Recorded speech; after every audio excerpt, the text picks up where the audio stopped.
If there's one thing I know for sure, it's that I know nothing.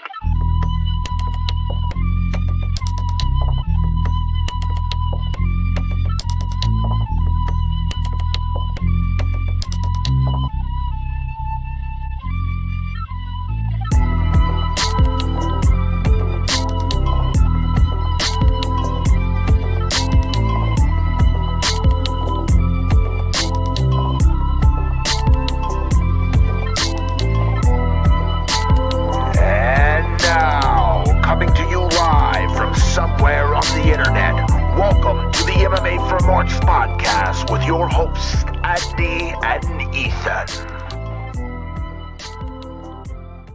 You are live, my friends.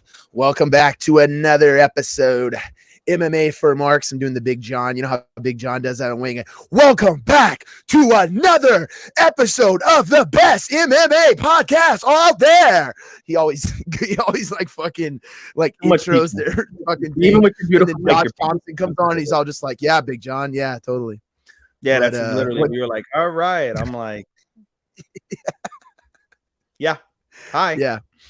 Hey, what's up, guys?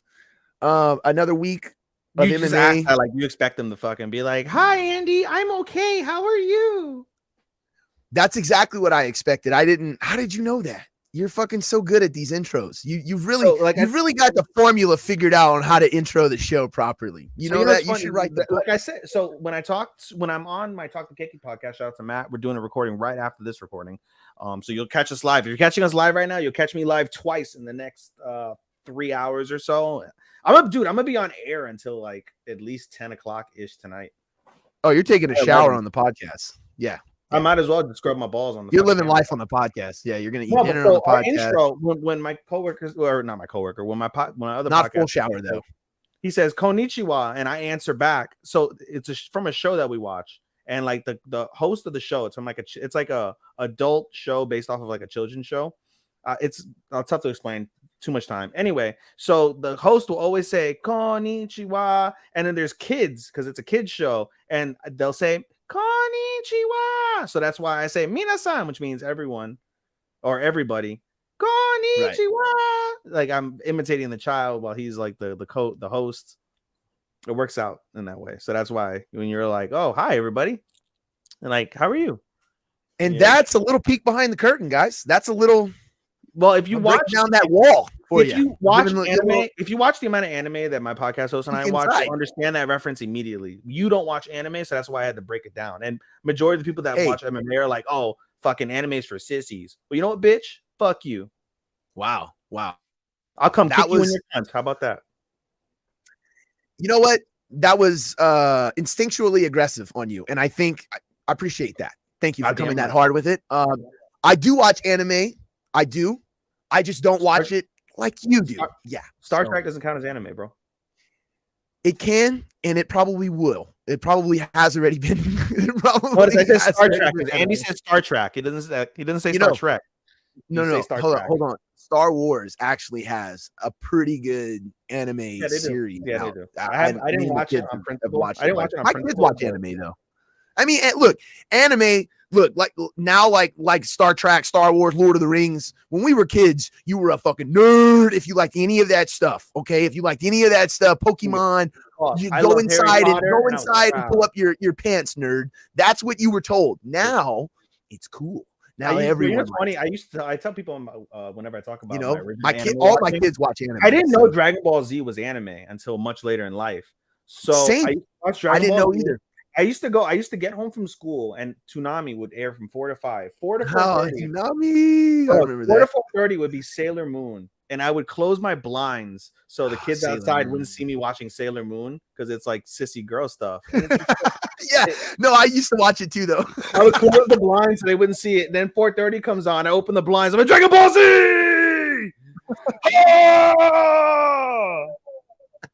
All the time, dude. Bro. You're like, yeah, that's right. I've been in here watching Dragon Ball Z the whole time. Everybody else is like uncovering their curtains. They're like, yeah, us too, totally. I wish I wasn't such a withdrawn, like, lonely fucking little kid because I wish I would have met like a girl that loves Sailor Moon. I could have talked about Sailor Moon. Probably, dipped in there. Had a childhood best friend. Maybe fucked childhood best friend like animes do, you know. Yeah, maybe so. Is that what they do in animes now? A lot I of don't remember animes. that. I don't remember that from Pokemon. Well, a lot of but- the slice of life animes are like that, where they'll be like, oh, there's a boy and girl childhood best friends that are next door neighbors that have known each other forever, and then one boy or one girl ends up falling for the other person, and then it's a story about how they get together or how they deal with like these weird feelings that, like, I see you as a brother. We used to shower together when we were 6. Now you have humongous titties, and I want to fuck them, and I can't because it's Wait, weird. hold on. You're showering with your neighbor? Yeah, they do that in 6? Japan often. Yeah, they do that in Japan often, bro. Oh, Straight up. okay. All right. Fair. I don't. I've never. I was had like, that. okay. No, All right. No. Okay. I was gonna say, you actually could see a surmised version of that on Pornhub. They've got it. They've got it like the condensed 30. Probably find 15-minute version. Probably find a 90-second version. Who knows? But yeah, definitely. I understand that storyline and where it has evolved to in our culture. However, we are here to talk. If you want anime, guys, Talking to Keki's got you. There's a podcast out there. You can jump right on over right after this. Right after this. Stay tuned on the network, same channel. It'll be right there, your anime podcast. But right now, we got something different for you. We don't have flashing lights. I'm multicultural. I have different hands in different pots. Yeah. We're not going complete seizure trigger on this show. We're going to go right into MMA, and we're going to slide right into the ONEFC, One Fight Night 6. And we're going to talk about UFC a little bit, but we'll get into that more.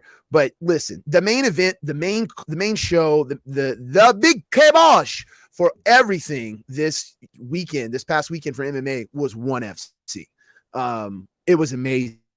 The show, the production was great. I mean, it always is, but it had a feel to it for sure. I think this weekend, I don't know if it's because the UFC was so weak. The card was so light. Well, this came on before not promoted very, very well. Yeah, okay, that you could say that about the promotion. That's fair. Still though, yeah, for sure. But yeah, one came out, and yeah, dude, from the very beginning of the card, it was just absolutely amazing. Of course, just like Ryzen and Pride before them, they bring out the fighters at the beginning of the show to show them homage and to give them honor and for, you know what I mean, give them kind of that little pre-glory trial. And it also, what the part that a lot of people go, why do you do that? It doesn't make a whole lot of sense. You're introducing, you don't know 90% of the card, by the way. You're watching whoever is, if you're buying the card, you're watching the card, 2 or 3 fighters, maybe. You definitely know one fight that you want to see. You know 2 guys that you want to see. So you don't know 90% of the card. So that's one thing right there. The promotion automatically educates the crowd and the viewers at home. Hey, this is who's fighting tonight. This is what they look like. This is where they're from. This is their specialty. This is why they're fighting. Not like, hey, who's this guy like walking out to like, and they'll go over like this guy in his last fight defeated so-and-so. This guy in his last fight lost to the champion, and this is his comeback fight, something like that. Right. So yeah, I again, like they handle it completely differently. You know what I mean? Than most Western. But at the same time, it's like, but definitely. I think the Western promotions, we talk mainly about Bellator and UFC, in particular UFC, really. I think the problem is that they're so used to like being the status quo, and with their deal with Amazon and soon to be Paramount. The thing about them is that what's it called? I feel like they have investors. They're trying their best to integrate their fighters, so it's not just random shit, just as you mentioned. So I think it's an extra emphasis more for the Western audience than it is for any of these other audiences, especially because, in Asia, one is premier. They know everything. The way we know about UFC and Bellator, lesser extent Bellator, the way you and I know about UFC, the casual MMA fan in Bangkok or in Shanghai will know about all these ONEFC fighters, not only because of the fact that it's their local promotion, but because the UFC has already done legwork with the higher caliber fighters like your Eddie Alvarez's, your Mighty Mouse's, the Brandon Vera when he used to fight, etc. So they have that background, and then they obviously put more emphasis on their fighters in the Asian market. One incorporating Muay Thai, I believe, was super instrumental in their ability to have those markets, because a lot of those fighters, one has do they broadcast Muay Thai across a broad spectrum. They do kickboxing, but it's not obviously, just broad that. spectrum. They've taken like some of the biggest names in Muay Thai and put them into the promotion. And the same thing with kickboxing now. Some of the biggest names in kickboxing are going to ONE. And so ONE is not, and they have their own, they don't just have an MMA championship in the weight class. They have a kickboxing and a Muay Thai in multiple divisions. So it's submission grappling. And jiu-jitsu. And I mean, really, I guess grappling. The guy who we'll talk about fought, he had a Sambo background. And we'll talk about that fight in a little bit. But yeah. All right. But regardless, there's so much to the ONE rule set and the reason why they're successful. But this next year, we're really going to see a lot more. We're going to learn a lot more about ONE. Because like you said, we've always grown up here in Western MMA. Me and you have always grown up on UFC, Strikeforce, Bellator, all the other cards in between, all the other organizations in between. I mean, but ONE has been over there for a long time. They also have a lot of pride history too. They have some pride history in their organization as well. Any major company that is in the Asian market will always have some sort of connection in some capacity to pride.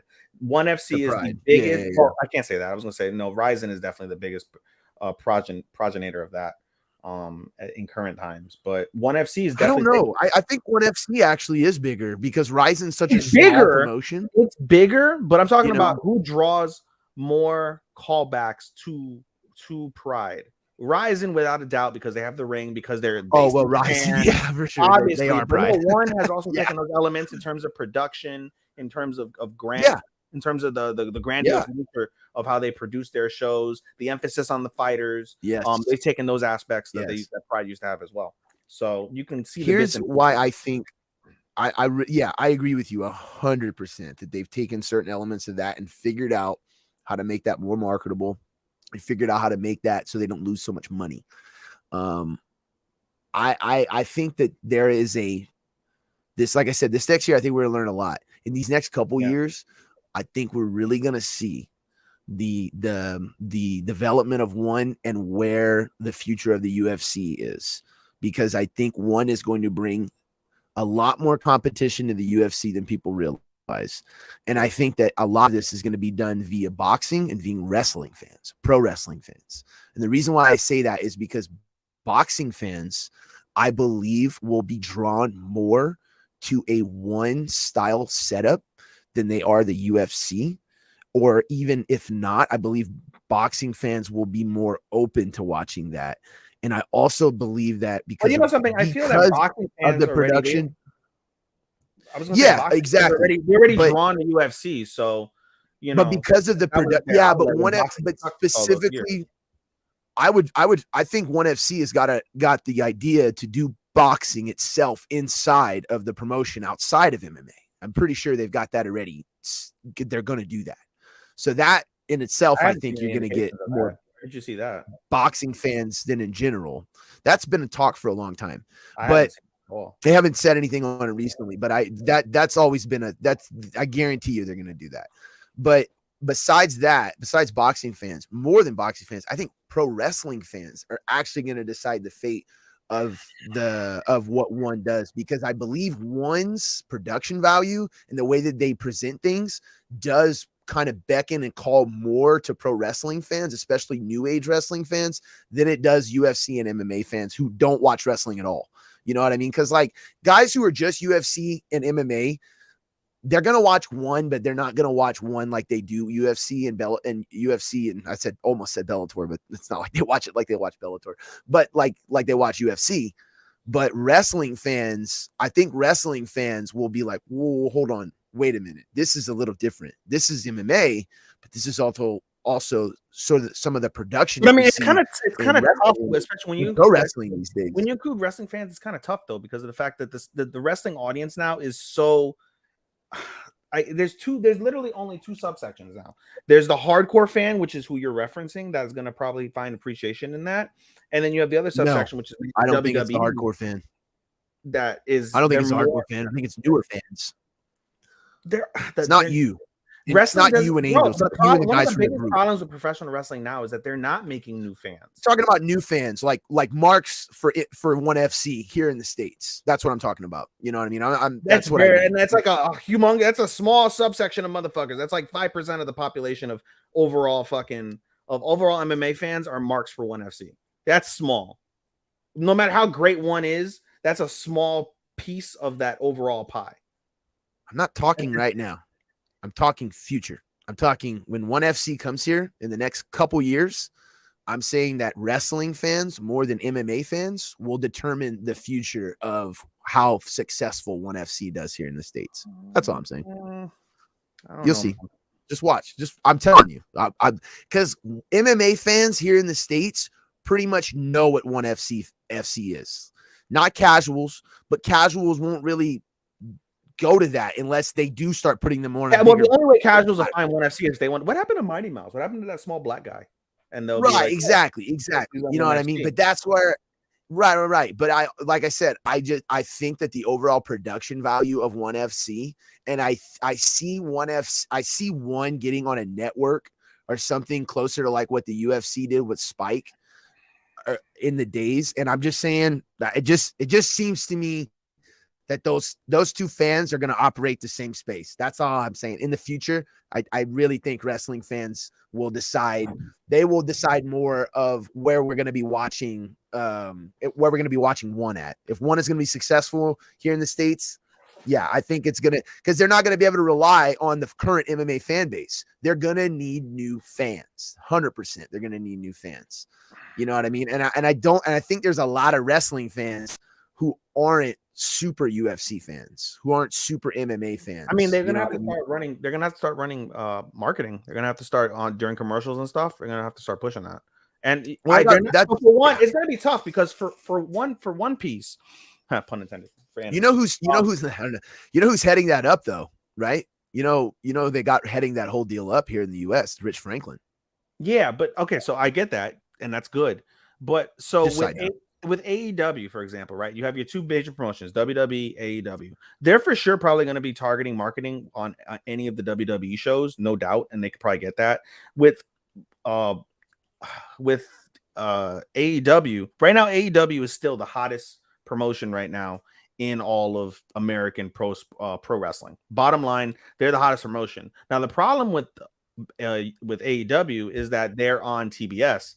TBS is partners in some capacity with CBS and Paramount. There's more, I guess, more inclination, you would think, in regards to having Bellator be on market as well. Because, if one starts stepping up the marketing, Bellator is going to as well. And with that network cable connect, like that kind of like partnership branch, I would see more Bellator. I would imagine there would be more Bellator promotion on that than there would be a ONEFC type of promotion, unless ONEFC just catches fire. And if it catches fire, then maybe. And you and I are hoping they catch fire. But I'm telling you right now, they have to catch fire first before they do that. Without a doubt, no matter what they do, they will be the number 2 organization in the States. Like, without a doubt. Bellator, no. Okay. PFL will be the other competitor, especially now with Jake Paul's name, and then Francis goes over there. But we'll get into later. Unless Bellator gets bought out, the name gets changed, and they redo a lot of shit, I just don't see like ONEFC in total. It's just a way marketable package. It's why Amazon Prime was like, hold on, let's go ahead and do this now. You know what I mean? Which is a great deal for them because it gives them minimal exposure on a smaller network here in the States that still has like millions and millions and millions upon views every day. So it's a smaller network compared to maybe Netflix or Disney Plus. It's more of a benefit to Prime fans, and it gives the hardcore fans a reason, if they don't already have Prime, to buy Prime versus it being a way to draw, I guess, a significant amount of new fans, because it's just the way it is. But I get your point.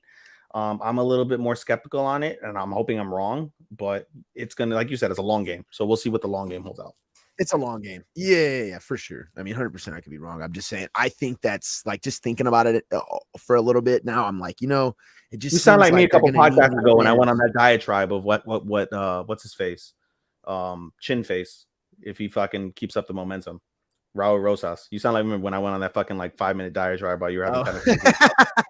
That's what you sound like right now. All right, well, goddamn, I'll move on then. My bad. I'm sorry. I apologize. No, I was just saying, like, you're thinking so grandiose about ONEFC. That's the way I was thinking so grandiose about this fucking chin face. But okay. And and you know what's crazy about that? That you highlighted that just now, because that is wild that you went off that crazy deep end with chin face, and I was like, this is ONEFC though, so kind of not the same. Fucking just, you know, anyway. Okay, let's move on. Let's get into the card. The card itself. We'll start with the main event. Chingzi Alazov versus Superbon Mayoin. Right off the bat, I have to say this is the best finish to a one card I've ever seen. You've seen more one cards than me, but in terms of the one cards that I've seen, this is the best finish main event one card that I've ever seen. I was gonna say, of the ones you've seen, the one I've seen, There's been a few. It's not like I've only seen one or two. I've seen a few. I like it. Yeah, no, it definitely. I mean, of recent memory, it's the best one for sure. I mean, dude, he caught him with a fucking cannon of a straight right, dude. Straight up, goddamn bazooka. Sheesh, bazooka, dude. He murdered him. It was crazy. Alazov dropped him a few times before that in the second round leading up, especially. Superbon needed to clinch. He needed to clinch, get his legs under him. His legs, from the moment he got rocked in the second round, his legs were never steady, ever. He was like Bambi leg, but he was holding on based off of instinct. And then he got caught. He tried to clinch, though. And he got caught again. He did. It was, he couldn't, it just, he was in the phone booth way too much. Yeah. And, that is, a lot of people don't understand that, especially about kickboxing and Muay Thai in the East, especially Muay Thai. There's no Muay Thai in the West. But this is a kickboxing fight. That's right. I'm thinking it's an MMA fight. You're right. They can't clinch. Really. No, it's a kickboxing fight. Yeah, it's a kickboxing fight. Yeah, they can't really clinch. They can clinch sort of like kickboxing clinch, but not like MMA. But he was trying to do that, and it really wasn't working out. But these guys, one of the big reasons why these fights are so much more exciting, I feel like, than a lot of UFC fights or any other fights, is because these guys really fight in a fucking phone booth. I mean, they're in front of each other the entire time. You hit me. It's like Japanese wrestling. Never seen that in UFC. I hit you. Sean Strickland would turn around and reset. John Jones would turn around and they'd be turning around and resetting to the fucking third round. I mean, there's no resetting. In kickboxing fights, there's no resetting. It's just like, you got hit. All right, well, bracing up. Let's fucking bite down in your mouthpiece. Let's go. Even some of their MMA fights are like that though too. Yeah, they are. Because a lot of their guys coming over there, you know what I mean? They're doing multiple. But yeah, Alazov was just too fast, dude, and he outpaced. He was on another level. He outpaced Superbon from the beginning. He really fucking in that the second round, dude, is when he just pressed the super button, and he pressed the super button on Superbon and got the big kibosh, and freaking he won the belt, and wins the belt. Not only wins the belt. That's a great video package, by the way. Related to the fight, the pre-fight video package was really well done. It gave you a reason to give a shit about why either fighter should win, who you want to go for. Good video package. Yeah, it was good. But not only does he win the belt, he also you might not know, but $150,000 from our owner, Satri. Yeah. He's got investors. Mayoin also was kind of heralded as the pound for pound kickboxer. Not only was he the champion, he was the pound for pound guy. So as with pound for pounds go, Alazov kind of takes that and becomes the pound for pound kickboxing. You know, he gets to the accolades that's going with it. So yeah, I thought it was an amazing fight. You know, why I'm hearing myself repeat or something. I don't know. You've been kind of in and out. Are you watching us on a loop or no? No, you're good. I hear you. Fine. It's probably something. All right, never mind. But yeah, the first fight was absolutely insane. It was great. Yeah, it was great. Awesome conclusion. Right. Awesome conclusion to that fucking card. It was a fun card as a whole, and what a fucking end. That was a fucking banger of an end. I jumped. I was like, yo. Oh. Yeah. Yeah. It was like, bro, I think I wrote that in the chat. I was like, you want to see a dead body? Boys in the Hood? You want to see a dead Hey, you want to see a dead Here's body? one for you. Watch this fight. Yeah. Yeah, definitely watch the fight. All right, moving on. Co-main event was Super Leg Kiyomoto versus Daniel Puertas. Wins via decision. This was another fight that was just in a phone booth the whole time. I mean, these guys were just in front of each other, just swinging fucking hammers. Not completely, it was technical as fuck, but I mean, just swinging hammers. Kiyotomo took over in the third round. He was winning all 3 rounds, but he just, again, he went to the coaches in the middle of the second, after the second round, just pressed the mode on it, turbo hit him. I had Puertas winning, shut the flap and put the droid back out. Dude, he came out with a fucking fury. He did, and he had him hurt. He had him almost out, but Puertas battled back. I still had Puertas winning this fight. I was surprised he didn't win the fight. I thought he did more. I thought he was more aggressive. He had a bad string, no doubt. And there were a couple strings where he was on the ropes, and that's probably definitely what helped Kiyomoto. But I mean, it was tough for me, dude. Like, truth be told, I probably should have gone back and rewatched the fight so I can get a definitive opinion. But just based on my initial watch, I had Puertas winning. I had Puertas winning. I thought it was gonna be a split decision, 29-28. Fucking Puertas, and it didn't happen that way. I mean, it's not an egregious ripoff. It wasn't a screw job, but I still had Puertas winning. I just thought he looked better as a whole through the fight. He persevered. He had his moments. He was hitting him with clean shots. Granted, the clean shots didn't do anything really to Kiyomoto. That's in the same way that someone's at my front door. The same way that when Kiyomoto hit Puertas. It didn't do your front door. Yeah, my food that you delayed me on that we talked about. So I hope he leaves the shit. I hope it's not just. I didn't know you were getting a delivery. Yeah, I'm not gonna go. I can't go pick it up right now. Yeah, he's waiting for me here. I'll be right back. Keep talking in the interim. Okay. Well, Ethan go gets his food. Yeah. Ethan, guys, you might not know this about Ethan, but he's a funny guy.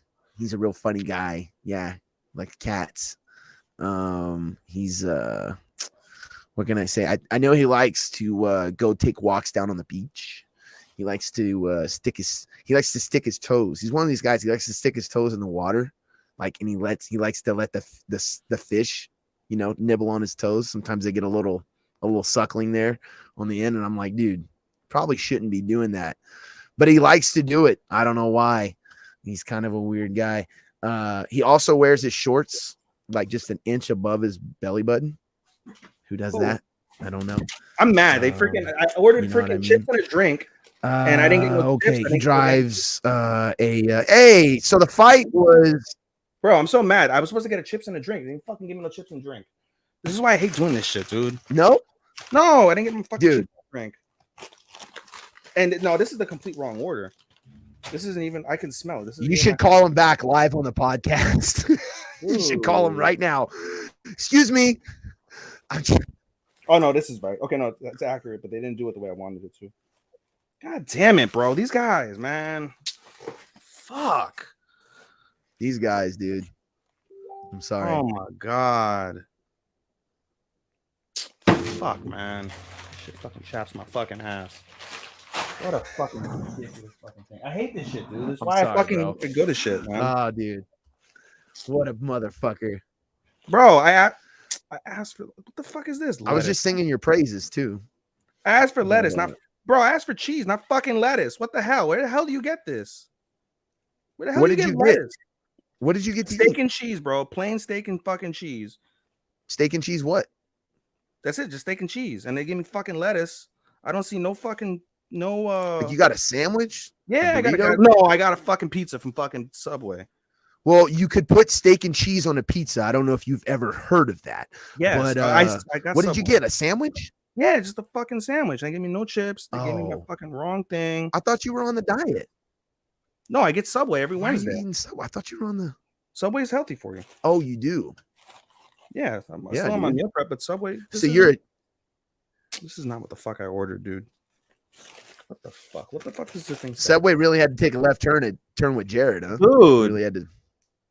They really had to take a left turn with that guy, huh? Oh my god. And fuck, man. They're gonna tell me, oh, can you come pick it up? I can't. I'm in the middle of a fucking podcast. Because my fucking podcast, I forgot there was a fucking podcast yesterday. Son of a bitch. Oh, so now it's my fault your fucking order's wrong. Yeah, go ahead and take this shit out on me and see how that fucking flips on you. I don't think, let's not do that. God damn it. I have to fucking pick my thing. Anyway, keep talking. Fuck. All right. Anyway, I'm going on to the next fight. So, I'm going on the Dave. I don't know what fight you were watching, but Superlek fucking won that fight for sure. And he definitely finished it in the third. He definitely got it going. It was an amazing match. He's probably going to go on to face Rodtang for the flyweight title. He's probably going to defend it against Rodtang. So that is kind of the big fight in the background right now that's being talked about. It's Rodtang versus Superlek, and it's really, I mean, what gym is Rodtang from? Because what's his first name? Get out! Out! Fuck. Yeah, he is, Davi. What? Oh man, no. We got a comment. That's nice. I was just saying that I think Rodtang. I can't remember which gym Rodtang's from, but obviously it's not Superlek, but he's from because that's if you don't know, we had a friend of ours who was explaining. Gexy was explaining it to us earlier in the day. And he was telling us that basically the way that the Muay Thai guys get their names. So you see the Superlek, the Super Bombs. So that is the gyms. And they have the gyms, and then there's their last name. So they take the first name is the gym, and then the last name is their actual last name, right? I don't fucking know, dude. I didn't see this. I saw this. You're so Congratulations. upset about your sandwich. Yeah, I'm fucking upset about my sandwich, bro. Fuck, man. No, I didn't see this. Call him. Genuinely. You should call him on the podcast. That would be great. That would be fucking content right there. Every bite, you're like questioning it. Every bite, you question it. You're even more. You're like, what the fuck did they put in here? Bro, it's not that goddamn complicated. Fucking steak and cheese on a multi-grain, which they got right. American cheese. I think there's cheese in here. Toasted. They toasted it. Black pepper, salt, and oregano. That's it. Where the fuck do you get fucking lettuce? Yeah. Where the fuck is my chips? Where the fuck is my Coke? Especially in a time of national shortage of shit. Where did they find fucking lettuce to lose on your sandwich? I'm sure someone else's sandwich would have appreciated that. It was some Indian fuck too that fucking delivered my shit. I think it's because I gave him a shitty tip. I get it. Fuck. I don't normally pick this up. God damn it. Sorry, bro. Take a breath. Get your composure. No, I'm fucking. This shit ruined my fucking night already, dude. Like, fuck. I really don't give a fuck about the podcast right now. I care about the fact that my sandwich is fucked up. Fuck. Anyway, no, I didn't see this shit. Yeah. No. Gexy was explaining to us exactly how it works. But so yeah, anyway. All right, let's just move on to the next fight. We'll fucking schmooze that fight. The fucking No, wait, why are you moving past Rodtang? No, why are you moving past Rodtang? You gave me an explanation. You didn't talk about the Rodtang fight, really. You just gave me an explanation of his name. I didn't talk about the Rodtang fight. I mentioned that his next fight, Superlek's next fight, is probably going to be against Rodtang for the championship. Yeah, you're good. You were in your sandwich. It's all right. It's okay. The rest of the sandwich tastes all right.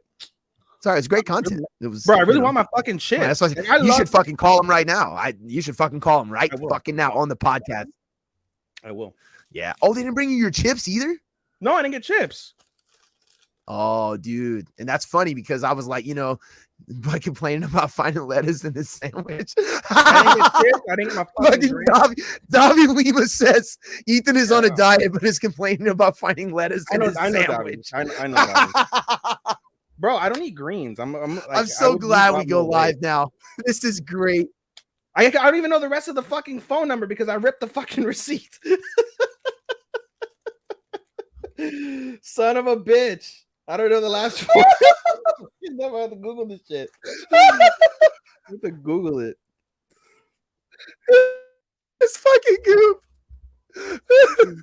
Dude, I have to laugh too because after the fucking week that I've had too, I'm sorry. I added to it hard. So awful. Hold on. I'm calling you're right like, now. You're about to leave this podcast in the middle of it and go fucking get your chips. Now you can also place orders online for fast pickup at order. Or download the new Subway app From the App Store. Oh man. All right. Well, when you get them going, when you get this someone to talk to, we'll get to it. But listen, the next fight we'll talk about real quick before while Ethan's getting these people on the fucking line. It's here. It's here. Mikey. Oh, you getting it? Oh, you getting it?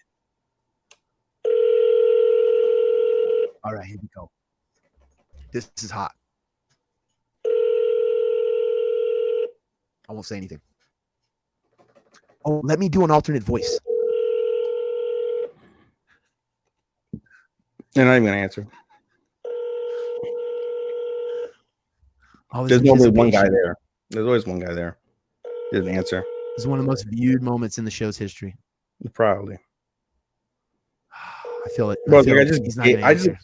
It's not gonna answer. No, I gotta figure it. There's always that the one I go to. He knows. There's always one guy there. There's always one guy. I miss it. You know why? They had this old Italian or Spanish guy, and like he was cool. Like he knew my order, knew my name at this stage because I would order there every Wednesday. Right? I pick up my shit, I leave. Right? They hired this black guy, and the guy is unfriendly as fuck. Like he gets my shit like for the most part right when I go there, but I'm like, whatever. And like there's only one person. I don't understand it. Like granted it's a small Subway in a corner, but there should always be more than one person regardless. And it's just this one guy constantly doing orders. He's probably busy as shit right now. I can't blame him to that capacity. He's the one who made my sandwich, so clearly fucked up my sandwich. But you know, the fuck, bro. Sorry. Anyway, go ahead and talk about the fucking Raw Tang fight. No, we were wrong again. We're not on the Raw Tang fight yet. Oh, Michi. Machi. We're on Machi versus Bayadama, dude. So it actually a lot of people thought this was gonna go to a submission, and it should have. Let's be honest. It absolutely should have. Because Mikey, other than a knockout, this ripped his fucking knee apart like he rips apart a New York pizza, dude. He ripped that thing apart like just can't fucking And I couldn't believe that Badayarin just literally just took it, dude. He was trying to figure out how to fucking how to like get out of it, and he just kept sinking himself deeper into it. You know, and at one point DJ was like talking about his quad muscles and everything around it. And I'm like, I don't give a fuck, dude, how much quad muscle you have. That guy is getting the insides of his knee ripped apart as we're fucking watching this shit. And he's just like ankle. He's just trying to get out of it. He there's no pain on his face. No. So that's what it was like. I mean, he may have not even felt pain. Honestly, the adrenaline in the moment, you know what I mean? A lot of you hear about that with fighters all the time. They don't even know how hurt they are. I mean, fucking a la John Jones, Gustafson won. Both guys basically collapsed when they got to the fucking locker room from the pain of what they were in by the time they were finished with that fight. So, but while they were in the fight, obviously they were still okay enough to continue. But I mean, John Jones fucking broke his toe in that fight, I think. Like bent it backwards, right? Some shit like that. Yeah. Well, no, I think you're talking about the one against Chael. Chael was where he freaking. Oh, you're right. You're right. He had his toe, like his toe bones. He's like he can get disqualified for that shit. Yeah, dude. Yeah. If that was oh yeah. I think his ref was Big Dan or somebody like that. They'll let you with Mazzagatti? Yeah, no, that wasn't the Mazzagatti days, but they weren't giving Mazzagatti fucking headliners anymore at that point. Bro, they were just allowing him to fucking ruin. They were allowing him to ruin all the guys in the prelims career. He's never been in the UFC since, dude. He hasn't been reffing in a long. He quit. He's a timekeeper. He retired. No, he's a timekeeper. He retired, but he's a timekeeper. He's a timekeeper in Nevada. I'm serious. I saw that. It was like a show. They're like, "Oh, you're timekeeper." I know you are. Your timekeeper, Steve Mazzagatti. I was like, wow. Like, boy, have the mighty. That's such a fitting. That's such a fucking fitting thing. Yeah, fool. So anyway, oh my god, I just so fucking rails, man. The show's off the fucking Richter with this sandwich, dude. First off, I voted we go next week. All right. It was fucked. It was fucked on Monday. It was fucked yesterday. And it's been fucked today so far. And you know, I said, no, we got to get this out for the fans, for the viewers. Yeah, I know we do. For your sake, because you're like, I'm podcasting. I'm a crack fiend for this shit. I know you Davi's Literally, I've never said that, but I appreciate your passion on that. I really do. Hey, and if anything, dude, Davi's here for this. Davi's enjoying the fuck out of this right now. So, Fuck Davi. Hey, Davi, I'm a fan, dog. Fuck Davi. I like how he called you out immediately. I know him in real time. That's why he's one of my good friends. Of course, IRL. Yeah, in real life. We went to high school together. He's the guy who I basically went to go see all my UFCs with. We'd always go to the Buffalo Wild Wings that's around the corner from this house. That's no longer there. Davi, this guy's never even mentioned you. We've been doing an MMA podcast for over a year now. Dude, so. I said, oh, my friend who lives in Dallas, when I went to go see Stipe and fucking and Junior. Oh yeah, that one time I remember you said that episode. Like, this is the guy that I went with. Yeah, I stayed with him in Dallas, bro. Him and his wife, wonderful people. When he wants to, we should have him on the show. We should have him on the show as a guest. You should come on the show. Yeah, I have my sandwich next time. You know what I mean? Davi, hit us up. We'll have you. We'll bring you as a guest on the show. I have a feeling you have some good information on Ethan that we might all want to know about. He's just gonna make anyway, you should go back and rewatch this episode when you took off. It was funny when you left, because I definitely did go to the next fight. All right, so going back to the fight, Body Iron, obviously he tore his MCL and not tapping. Obviously, found that out after the fight. But yes, he did. He didn't tap though. Mm-hmm. Wow, I think it was maybe ACL twos. It was a couple tennis. Hell yeah, Davi's ready for the show, dude. Let's do it. This is fun, dude. I'm telling you right now.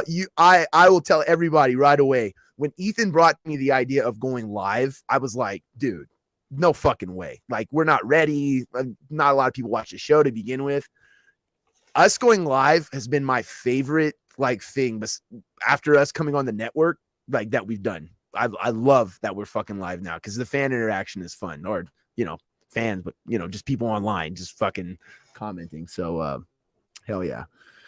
But yeah, dude, how's that sandwich? How's your sandwich coming along? Is it okay? I feel like we should check in. I'm miserable. You're miserable. Okay. I want my chips and I want my drink. I'm more miserable than I lost money. Honest to God, I'm really more miserable. I lost money. Not even because the sandwich tastes a little bit different because of the lettuce. Yeah. That loss of money, knowing that you're gonna have to spend a little. Listen, I'm a low-key Jew, okay? I care all about my money. I care about my $5 that I just wasted, and I had it delivered. And normally I pay $8 something because I have the $7.99 coupon. Imagine if he was drinking. $12. I say. Imagine if you were drunk. If you were drunk right now, I could only imagine the shit that would be flying out of your fucking mouth in a rage. Probably. Probably. Oh man.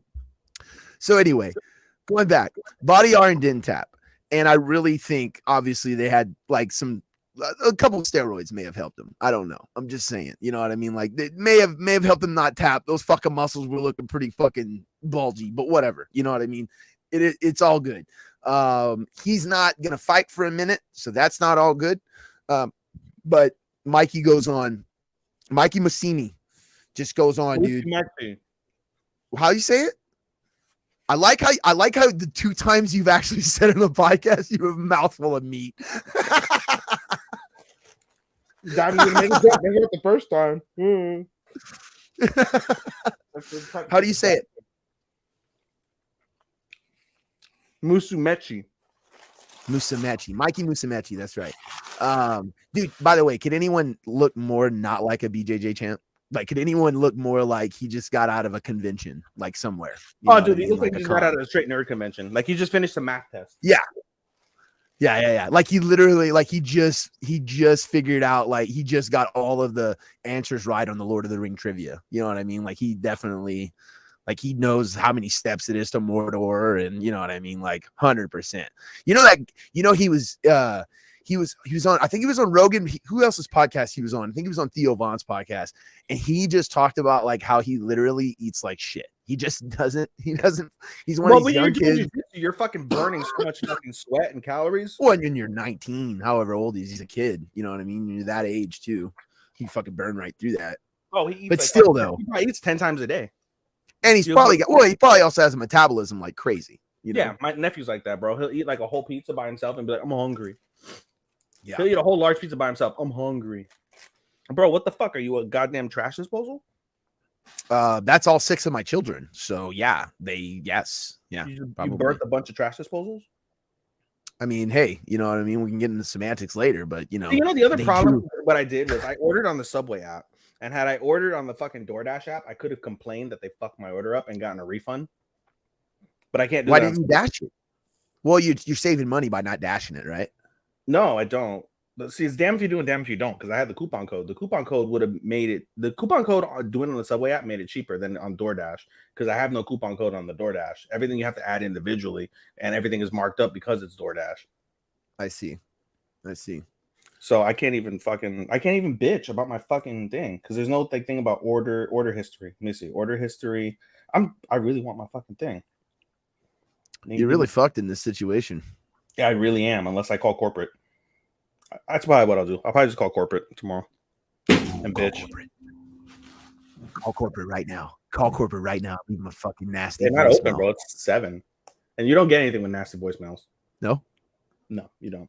I got lucky because I complained. So this happened when I was at the old house, and I walked in there and I complained. Well, you get some views. That'd be fun. And the general manager, you get some fans. The general manager actually was there doing like an inventory check, like the overall area, and he's like, "Oh, you have a complaint?" And I was like, "Yeah." And I told him what happened. He's like, "Oh, here's my coupon. Send me, or he's like, here's my phone number. Call me. Send me your address. I'll get you something." So I did. And he sent me like a free meal coupon. Long story short. No, there you go. Maybe you'll get a free sandwich out of this. I want a whole fucking meal because I care about the fucking meal, and I care more about my chips and my drink than I care about the sandwich. Or sandwich chips, whatever. Actually, maybe you'll just get some chips. That would be funny if you go there tomorrow and you like tell them, you're like, "Hey, this is what fucking happened." They're like, "Oh, here's a complimentary bag of chips. Sorry for your trouble." No, we need to call them right now. But ow, I just stabbed myself. Fuck. I'd have to call them right now, but they're not gonna fucking answer. They're not gonna try to call them again. Try to get them one more time. Let's try to recreate this. Do it. Because the next fight we're talking about. Well, the next fight we talked about is I was saying. Oh, wait. Before we go back to that, what do you think about his call out? He wants to face Mighty Mouse in a submission match. I think that Mikey? Yeah, Musumeci. Yeah, I like that. I forgot he did that. I'm glad you brought that up. Yeah, I mean, I think he. Oh.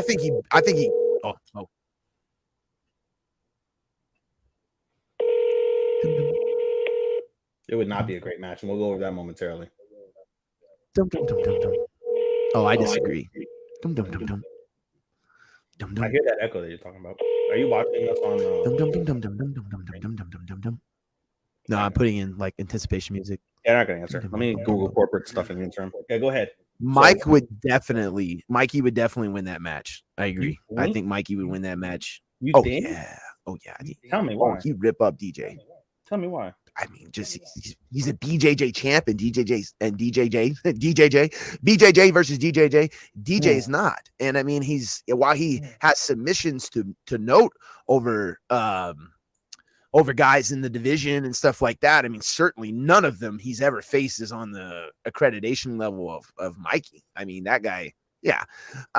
He's also younger. I don't think DJ would do that. I mean, personally, if I'm DJ said so on the broadcast. He's like, yeah, that's the thing about that. Mikey, he comes. Oh, then he'll take it. But I mean, that kid is a killer. That kid's a limb ripper. There's a delay now. I just heard myself back on your side, and you just paused because you heard my point after the fact. Okay, listen, I'm going to try to switch back over on the routers. Give me a second. I might drop out here. So I got to fill some time in. Here we go. All right. So while he's doing that, I'm going to fill out my bitch to corporate. Mouth to that part. Let's see. Bitch to corporate. I got to do 34744. I just let everybody know where I live. Oops. 47. I'm really pissed off about my fucking sandwich, guys. If you didn't fucking realize it by now, pretty pissed off. I'm really glad. I'm really sorry that happened, but it was quite a moment. It was quite a moment for the show. So I really hope that we can get your sandwich resolved, though. I didn't know that. That's interesting. I didn't know. Davi said Mikey has some. What? Go ahead. I said that I didn't know there was a 24-hour Subway. Mikey has some nasty leg submissions, hard to quickly learn those. Yeah, but I feel like DJ, you don't think DJ hasn't been is good for my diet? No, I want my goddamn oily chips. You fucking fat son of a bitch. You're one to fucking talk. You gained 50 pounds in the last 5 years, motherfucker, because you became a dad. I don't want to fucking hear that. Yes. Go eat some piranha or whatever the fuck we had. You had. Yeah, you had a big fat piece of meat. That's what you want. A big fat piece of meat, fat boy. Hey, to be fair, you did have a lot of meat in your mouth just now. And you hated the sandwich and you just kept shoving it in your mouth. I watched you. We all did. I took out a lot of the lettuce. Yeah, that's what I mean. You mainly had meat in your mouth. You didn't even allow for. That's what I wanted. I wanted meat, salt, oregano, pepper, and bread and cheese. That's what I wanted. Where? Simple. Where'd you want it? In my stomach. Come on. Sympathy weight is real, boys. I a lot of MMA fans are fat pieces of shit. Ethan doesn't know anything about that. He doesn't know anything about home life or, guys, come on. Davi, yeah, you already know. This guy, you know what I'm saying? For sure. This guy over here. Yeah, sympathy weight is real. I've gained weight with my wife probably every pregnancy or whatever. You know what I mean? And I gain weight right now. I put on weight during the winter. I put on, not only is there sympathy weight, there's winter weight, there's summer weight. You actually can make an excuse for a lot of different weights. So, you know what I mean? And you're not running a fucking 6-pack over there, dog. Okay? All right? I used to, but I haven't been to the gym in 2 months because of freaking. Okay, Joe Frazier, are you over there in the gym killing it? You ready to take a pro boxing match? You know what I mean? I would love to do an amateur boxing fight one time, get fucking wrecked. I would get fucking destroyed, I'm sure. We need your brain. Your job needs your brain. You need your head on. You know what I mean? You've already got enough issues. So let's go. Let's move on. Next fight. Analyst Singh versus Gilberto Gavello. Amazing fight and didn't take long at all. Singh finished the fight in the first 90 seconds. Under 90 seconds. He overwhelmed Gavello so fast. I don't even think Gavello had an opportunity to display any kind of defensive prowess or he didn't have an opportunity. I mean, dude, when you don't have an opportunity to establish distance in a first round, it's a fucking furious pace. Yeah. And Singh actually was starting to get a little tired there after he was putting it on him, but he definitely finished it off in the end, and he dominated from start to finish. You know what I mean? It's not that fight was pretty simplistic and barbaric in itself. It was very entertaining though. Yeah, it was pure fucking domination. It was a no contest basically. Yeah, dude, it was pretty wild. Very quick, very quick. It came up out of nowhere because we were on the phone for this. We're talking about, I think we were talking about the pod because we wanted to do something special, which we won't talk about right now, but we'll get to it come, the next time it comes around. But I was on the phone with you and I'm like, oh, fuck, I missed the finish. And you're like, oh, dude, I'm going to Merced. And I was like, I know you are. But what's it called? Yeah, dude, it came out of nowhere. I saw the domination, but I didn't expect it to be that fast. Normally, ONEFC fights aren't, generally that fast. It's a little bit of prolonged action before the finish. You would think it just depends. I've seen plenty of ONEFC fights ended like that, called quickly. Yeah, correctly too. Yeah, the older one fights are like that, where they would be like, guy gets knocked down in like 45 seconds, they call it. And I was like, what? Well, you're also probably remembering a lot of Muay Thai and kickboxing fights too, because that happens. Once there's a knockdown, it's an immediate. No, they would call it. They would call it, and I'm like, oh, well, but similar. Yeah, I mean, the same thing. It was like in a lot of because there's no follow up to the ground. So if the guy goes down and he's over, it's not like you know what I mean. It's just pretty much done. Yeah. A lot of MMA fights don't get finished when they should, or maybe as fast as they probably can because of the ground element. And that does enables somebody to avoid, taking further damage or something like that, which beautiful part of MMA, but definitely one of the downsides if you're more of a striker. Yeah.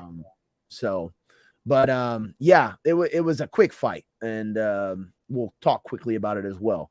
Moving on to the next fight, which is, in my eyes, I understand Super Bond and Alisov was the main event, but to me, this was almost the main event of the card. We always have our own personal main events of our favorite fights on Rodtang versus What a was show. in fucking insane. It was You want to such talk about a guy who just comes out to throw every fucking punch like he's going to try to finish you, and that's this dude. I mean, and he did that for 3 fucking rounds, dude. That was insane.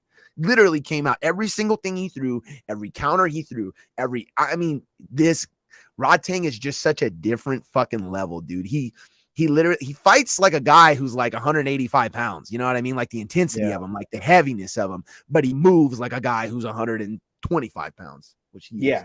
But and bro, his chin, otherworldly.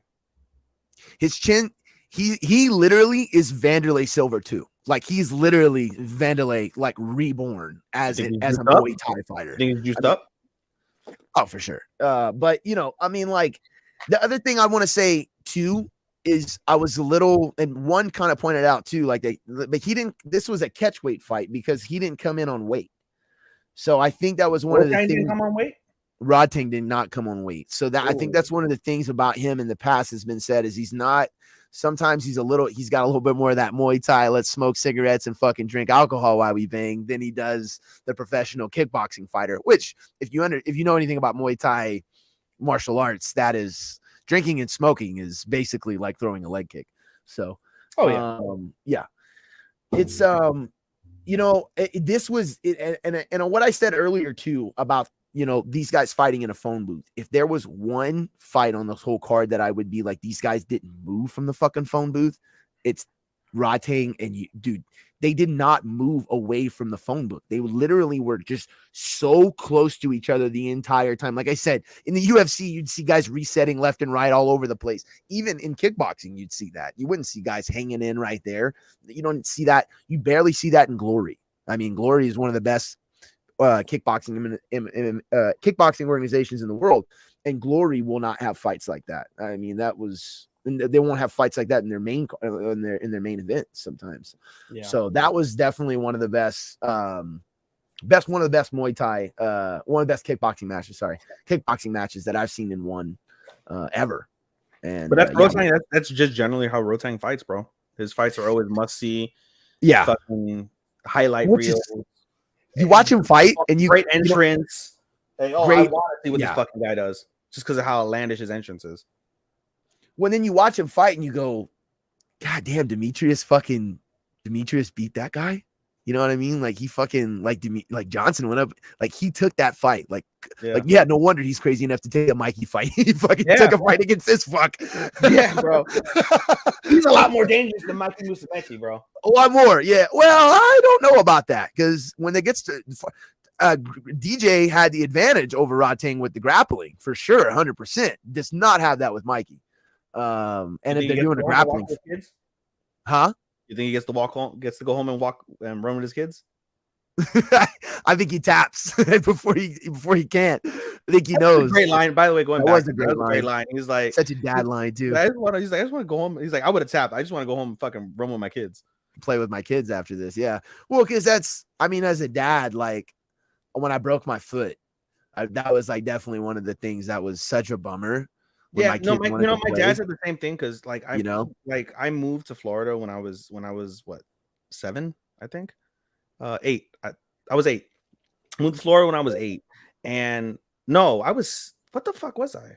Yeah, I think I was 8. No, I was 7. And it was all downhill from there. Yeah, you're right. You're goddamn right. Anyway, no, fucking, I moved when I was 7, and my dad around that same time that I moved, he fucking tore his meniscus. And keep in mind, he was like a 55-year-old man at that time. And the technology to repair fucking knees wasn't what it was. And like he was always in fucking pain. Like he would never really play with me. Like I was always the only guy playing, like only kid by himself, shooting hoops, throwing the baseball. He'd go once in a while, he'll fucking throw the baseball with me because it doesn't require that much movement. But he'd be like, all right, after like 10 minutes, like, all right, son, going back inside. So I didn't really have like a dad to like play with me like that because he was injured. So I get that sentiment.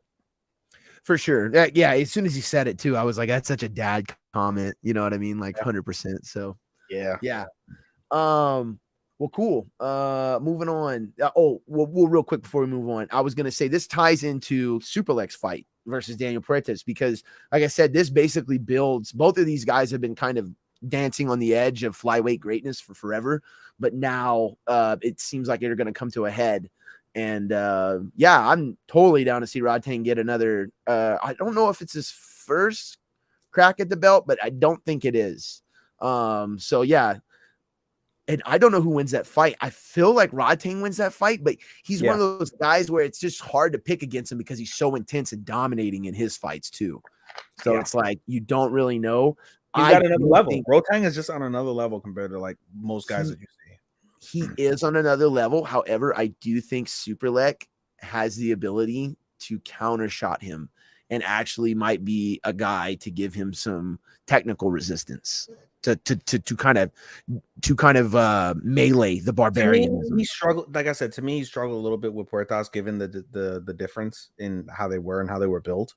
That was not an easy find for Kimoto. So I think Rodtang probably would get that. I'd bet Rodtang. Let's both go back and watch the fight because I just don't know. I can't remember this fight that you're talking about where Puerta was ever winning. Or ever even looked like he was winning. He won the first round. He got whacked. No, he won the first round. It was the third round where he got waxed. It was the third round where he got waxed, right? He got dropped in the second too. He got dropped in the second. He almost got dropped in the first. No, but he kept hitting him with clean shots. In terms of like what you look at, all right, so but not more shots than we got to go back and watch that fight. In the fourth and fifth rounds for me, Puertas was doing really well. To me, the fourth and fifth rounds, Puertas was doing really well. Superlek had his moments as well, but to me, I felt Puertas hit him with better shots. They weren't hurting Superlek, which probably won Superlek the fight. The fact that he hurt Puertas when he did connect with something super clean, but I just feel like he definitely lost. It was round 3 when he almost got fucking put out, no doubt. Round 2, he dropped him, I believe. You're right, so he would have lost that one. Round 1's a toss up, and to me, 4 and 5, I thought. Puertas did more. He did more. I thought he was more effective in those rounds, and I thought he won those 2 rounds. Honestly. So if you want to say like 3-2 to Superlek with him winning the first round, with him winning the first 3 rounds, that's fair. I think Puertas won the first round, so I have it 3-2 the opposite way. Do you also count as a 10-8? Because this isn't a 10-point must system, but if you're going off a 10-point must system, it's not. The third round could be a 10-8. Yeah, but you can't say that because it's not a 10-point must system. It's overall. It's overall. Yeah. I think. Well, regardless, I think they were arrived at the right decision. I'm not upset over it. I had the other guy, but it's not the end of the world. Yeah, it's definitely not the end of the world. I definitely would like to go back and watch that because it'd be interesting to see. Well, we always do this too. You remember it one way, and I remember. Why don't we do it? I want to do this little preview. Let's try and do that right now. You want to do it right now? Do what? Watch the fight, and we keep it on mute, and we watch the fight. Maybe after we get through the points, let's get through the rest of the card. I mean, I only watched the main card. What else is there to go? Oh yeah, there's 2 more fights. Sorry, you're right. It's the rest of the show. I forget how long ONEFC. All right, you're good. You're good. ONEFC main cards are long. Great idea. Great idea. Let's definitely plan it out. If we have some time at the end of this episode, we could do it. You've got to get your dinner. You got to get to your dinner. I already ate it, and it was mid. So okay. Moving on. The next fight: Stamp Fairtex versus Anna Yarunsak. In the atomweight division. It was a mixed rules bout, so I don't really know what that means. I think it was a kickboxing match. It's like a kickboxing Muay Thai type match. Right. I think it was a kickboxing Muay Thai hybrid thing, and I don't really know what the fuck that means, but it was awesome. It was fun. And it was back and forth. I personally, it was back and forth the entire time. Stamp did start to catch her in third. A little more cleaner, I thought. Yeah. And however, 1, 2, and 3. I think Stamp 1, 2, and 3. You see, I honestly, I was torn when the decision was announced. I was kind of surprised that it went her way. I was expecting your own. You sound like Nilo Puertas. Except for that, the judges actually agreed with me because this was a split decision. Puertas lost by unanimous decision. So the Fairtex, she did win, but it was a split decision. Yaronsak could have won that fight, and I would like to go back and watch that fight too because, from watching it from the beginning, I didn't think at any point besides in that later part of the third round that Fairtex was actually catching her. She wasn't faster. I thought Yurunsek was all over her in the second round. Definitely at the end of the first round. I didn't see Stamp ever taking command of the fight ever. Early in the first round, Stamp. I didn't get it. For me, early in the first round, Stamp had control. Anna had some good moments and finished the round fairly strong. Second weight, I thought was all Anna, and then third round was very back and forth. But I going back to my point with Pertas, I think Stamp did a lot more in terms of effective shots. She was more effective with her shots. Anna was missing a lot, and that to me that was the key. That Anna just didn't hit very clean in the latter round. I mean, yeah, she definitely wasn't landing as clean. She was tired as shit from piecing her up in the second and first, I thought. Yeah, she was tired. She was definitely more tired. Stamp looked a lot better. She was more spry. She was moving around better. She was hitting her with more shots. That's what I thought she felt. I felt that she won that fight. And they were like, in the whole fight too, they were just like smiles with each other. Like they'd fucking crack each other and then they would just be like, yeah. Bam, fucking smash. Bro, but that's what it is, bro. You hit me, I hit you. Good shot. Do it again. Shit like that. Yeah, dude. You need someone like that. Someone to just whoop you over. You know what I mean? Every once in a while when you get all crazy. You know what I mean? Just fucking whop, whop, whop. I want my fucking I wanted my correct sandwich. I wanted my fucking. She gets you your fucking sandwich. I guarantee you that. She'd walk over there and get you that damn sandwich. Oh, she would, bro. She'd fucking leg you the fucking guy. Oh, what, dude? Guy would be like, what? You know what I mean? I don't know. You might throw some grease at her though. That's an option in a fast food joint. I mean, it's not gonna be a Waffle House fight, but still. Waffle House fights are the best. Those are the best fights. They really are. If you're ever drunk at like 3 o'clock in the morning in the South somewhere, go park yourself. Pull up to a Waffle House parking lot or go inside. If you're brave enough, go inside. But if you're just feeling entertainment, sit in the parking lot. Watch the parking lot. You'll see somebody start some shit, say some shit. Yeah, you'll see a couple unis show up. You know what I mean? A couple uniforms might pull up. Couple units. No open containers, guys. No lit joints. Yeah. Oh yeah. Don't go there. Yeah. Well, I mean, you can. You just gotta stay away from the main attraction. Don't go in. You go in smelling. They might sniff you out. You know what I mean? You go in smelling like weed at a Waffle House 3 o'clock in the morning. Somebody gonna try to buy it off of you. You know what I mean? They're gonna be like, "Hey man, probably that's good shit. Can I get some of that? You got some extra? What you selling? How much food, gram?" So get to Waffle House, America. America. Moving on. Gary Tonin versus Johnny Nunez. This went exactly how I thought it would go. And he Gary Tonin fucking grabbed a Kimura from the standing. Yeah. In the first round. And it was sick, dude. I thought he had a dart. He looked like he had a Darce and he let it go like fairly quick and then went to the Kimura and it was just to get the Kimura. The Darce was a setup. It was he never he hit that Darce and then as soon as Nunez baited the Darce, he was like, cool, give me this arm. And really it was happening almost as Nunez was trying to almost counter the Darce with a takedown. Yeah. And so it almost had like Tonin almost grabbed it almost like you'd grab a whizzer. Yeah. And so the way he grabbed the wizard, he turned it right. The way Nunez fell into the takedown, it gave him the Darce, and then when he defended the Darce, he gave up his arm, and then Tonin snatched it immediately. Snatched, bro. He snatched and did not let go. Target seeking fucking missile. That guy. Yeah. Dude. He grabbed it and just he followed him to the ground. It was a beautiful submission for Gary Tonin. Yeah. Nunez slick.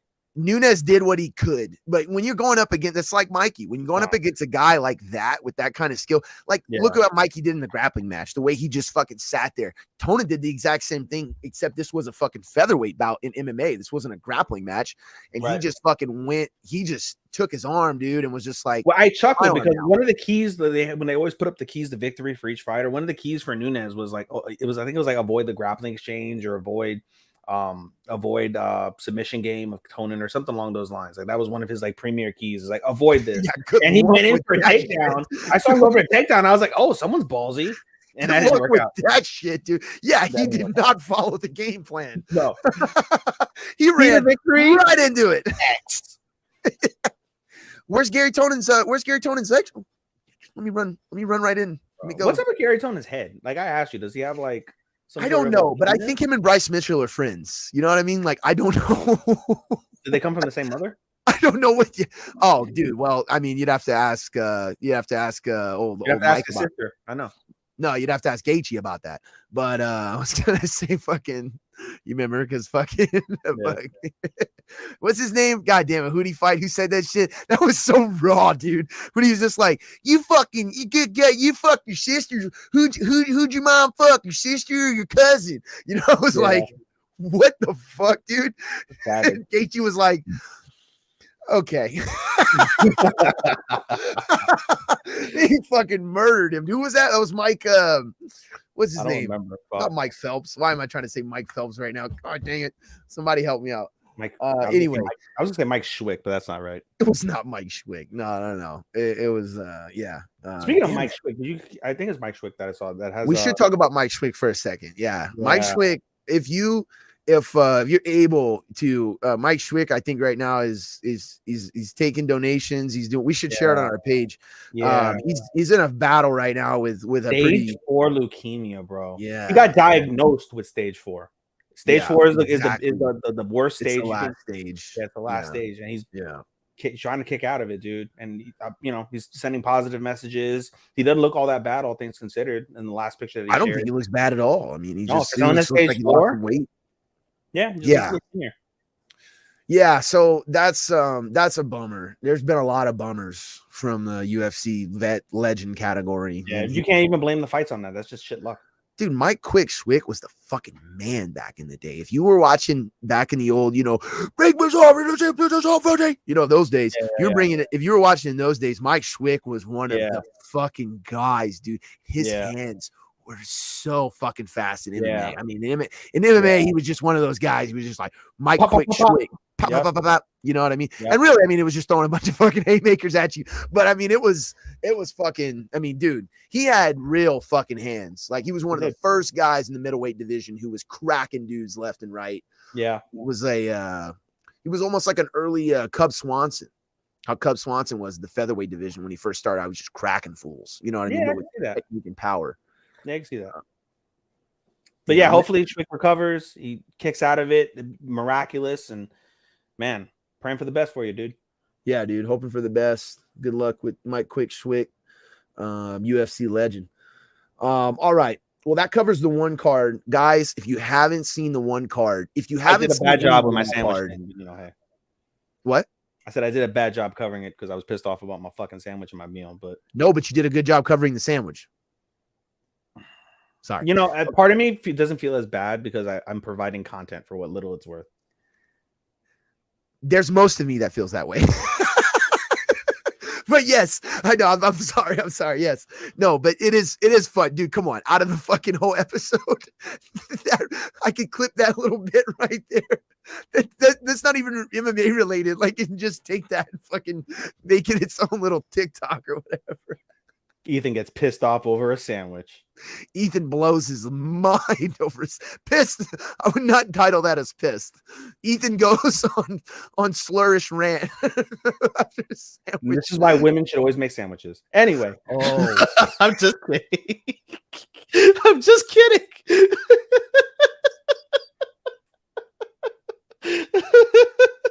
Okay, Chael.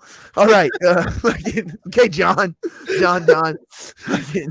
not pregnant or old. Yeah, that's true. No car wrecks or pregnancies involved. Thank goodness. Okay, where's my weed? Got to get my cash and my drugs. Excuse me. I'm just coming through here. Yeah. And he just fucking wrecked Francis Ngannou's career too. Jesus. Johnny's really a fucking... That fucking dude's really a piece of shit, dude.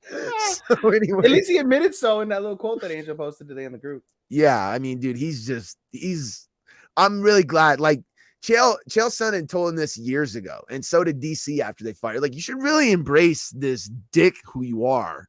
Like, people would gravitate to that way more than this, I'm a Christian, I love God, and I don't drink. And that's fine. All this stuff, and like, he's just, no, it's good to see him go. Not good, but it's fitting to see the way he's going. I want him to win against Gane. I want the crowd to boo him, and I just want him to tell the crowd, "Hey, suck it." Just go on a fucking little tirade about the fans. Degeneration. Yeah, dude, that would be you fickle fucks. Like, like you wanted this to be Ngannou. That pussy's not scared of me. Just like none of you ain't gonna do shit to me. Like, I would just love for him to just fucking go off like that. I would, dude. I am hoping. I don't think it will happen, but I am so hoping that Gon goes in there and wrecks him. Everyone But I and don't their think he mother's will. hoping that. I don't think he Everyone and their will. mother's hoping that. Unless, like I said in the chat, unless John has been doing coke and roids for the last 3 years, which, by the way, is not out of the question. He can definitely have been doing roids and coke for the last 3 Was he fucking out of the years. pool? Yeah, no, he's been in the pool the whole time. Oh well, it's a little more difficult. If he would have To pulled do what? the roids. Really? Yeah. TJ figured it out till he And didn't. that's why DJ left again, because he's like, fuck, I need to do this again. Yeah, no kidding. Yeah, well, now he's smoking weed. Oh man, that picture, that was like, I'm gonna quit today. Today's a good day to quit. He looked high as a kite in that picture He's too, a bro. fucking snake in the grass. No, he didn't. He just looked like it looked like they made him look high. I don't.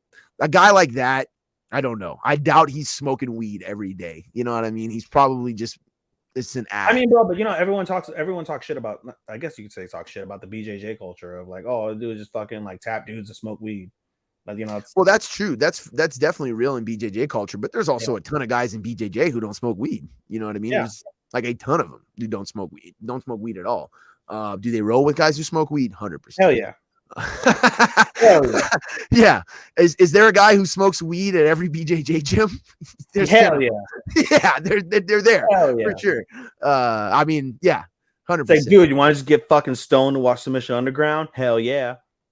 Right. Or more like, hey, you want to fucking get stoned and be Submission Underground? Hell yeah. You know what I mean? Like, who wants to go back to the house and fucking eat this bitch on a pound? Hell hey man, if you never smoked a pre-roll and did King of the Guard for 2 hours, get out of here. But anyway, let's move on from one though. Let's move on to UFC. UFC Vegas 67 sucked. I don't really know a whole lot of other ways to put it. It just wasn't that great. You know what I mean? It sucked. It just was. Jackson versus Ige was cool. I'm coming off a little strong. Jackson versus Ige was cool. It was a good fight. It was a good KO. There was some good fights on the UFC card.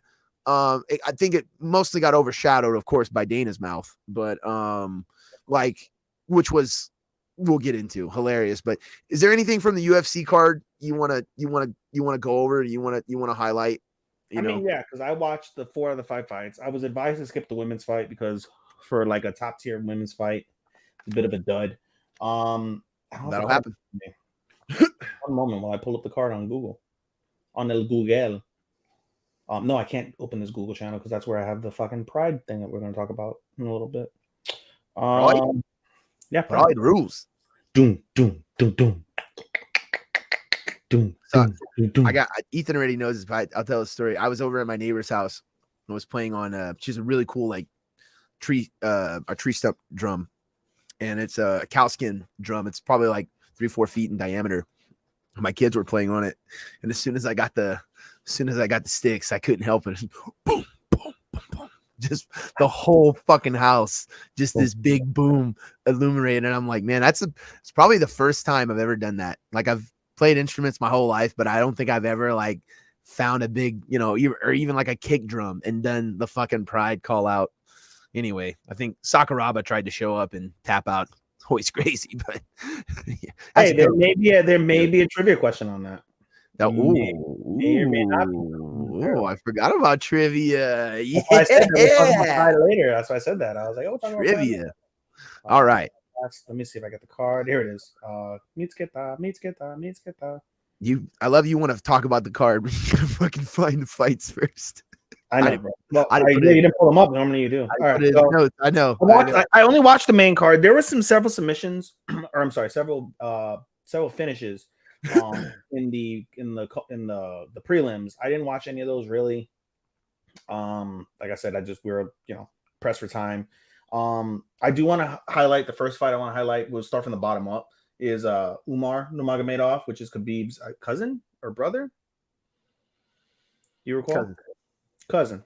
Yeah. Cousin came in, fucking did work, faced a little bit of pressure, but not really a hell of a lot. Managed to fucking get old boy out, Raoni Barcelos, which coincidentally also beat in his last fight, or Nurmagomedov, who was unrelated to the Nurmagomedovs. So I thought that was a pretty cute little tidbit. But yeah, Umar came in, got him with a one hitter quitter. Definitely has just based off of that, I could definitely tell he's got more power than his cousin. So we'll see how that goes. But as a whole, that was actually really good finish from that perspective. Next fight was the Vieira fight and Pennington fight. Meh. Anyway. But that has a lot of that does have some implications because Vieira Pennington, I mean, it has implications, but I just don't know where she's gonna go. You know what I mean? She's gonna fight for the title. So I see her fighting for the title after Amanda's gone, though. I don't. Amanda might retire this fucking week. Amanda whooped her, if I recall correctly. Of course, she whooped her. She whooped her hard. She whooped her good. That's what I'm saying. I don't really want to watch the fight. After we talk about the UFC, we'll highlight the next week's UFC. This coming up UFC. I mean, assuming Nunes gets past Aldana, I mean, yeah, dude. Pennington would be next if she wants to fight, but that's up to Nunes, and Nunes holds all those cards. Maybe. We'll see. I mean, truth be told, when you really look at Raquel Pennington from the time that she lost to Amanda to where she's at now, yeah, she's strung along some victories, which has obviously helped her propel her to number 2 in the rankings. But, you know, has there been that dramatic increase? Because, I mean, when you get waxed in a fight, for you to get a rematch, there needs to A, be nobody left. Check. B, you have to have shown like significant improvements in your game. And Raquel is Raquel. Raquel is a great fighter, but there's nothing that stands out that's like, oh, that's a problem for Nunes. Certainly not the ground game, certainly not the power game. Stand-up game is one of Raquel's best points and is not on Nunes's level. Yeah, I was wrong. There are no title implications here. It's absolutely nothing. I mean, you're right. You're right. When you look at it, you know, she's probably the next fight for Nunes if Nunes wants it, but Nunes holds all the cards. Don't hold your breath for that anytime soon. We'll probably end up getting like Holly Holm versus Raquel Pennington probably to determine the next fight. You would think. Anyway, moving on. One of the better fights of the night. What did you really think about Kopylov and Soriano? I thought that was a really good fight. Yeah. I mean, no, it was all right. Kopylov faced some pressure from Soriano in the first round, but Kopylov throughout the fight, he was in control. He was fully aware of what Soriano brings, which is power and striking. He was fully aware of that, was always first. And Kopylov he had a solid foundation in that fight that propelled him to the victory. He got to be a TKO. He had Soriano on the rope. Soriano was fighting back, credit to him. He wasn't truly like out on his feet, but just the damage and the consistency that Kopylov was hitting Soriano with, he overwhelmed him with that and got the finish with the strikes. Kopylov, he's got. Well, I was just gonna say because I know he's still kind of new in the UFC, but I mean with that kind of with that kind of decisiveness, he definitely could be an issue for middleweight. Especially, I like to see him fight. That's featherweight. Soriano's not. That's featherweight, bro. Kopylov is featherweight. Wait. No, never mind. My bad. I'm looking at okay. You're good. I was looking at the card. That's why I was like, it says middleweight. No, looking at Kopylov is not ranked, I'm assuming, but neither is Soriano, right? No, neither were ranked. Kopylov is a good win for him. He's a decent name. Soriano, one of the major guys that came off of the contender series. Shit. You want to put him against Darren Till, see if you can get that ranking? Darren Till's on a slide. I mean, that's potentially a good fight for Darren Till, maybe, to try and get a W, although it's still a tough opponent. That's the only one. I mean, you're not going to put him against Chris Curtis, who had a solid win, Gastelum, Imanov, Muniz, Duplessis. That's just 15 through 10. He's not quite there yet. He might be ready for a Till. If you want to give Till, I wouldn't call it a layup, but it's certainly not like a degree of difficulty like the top 15 that Till's been facing.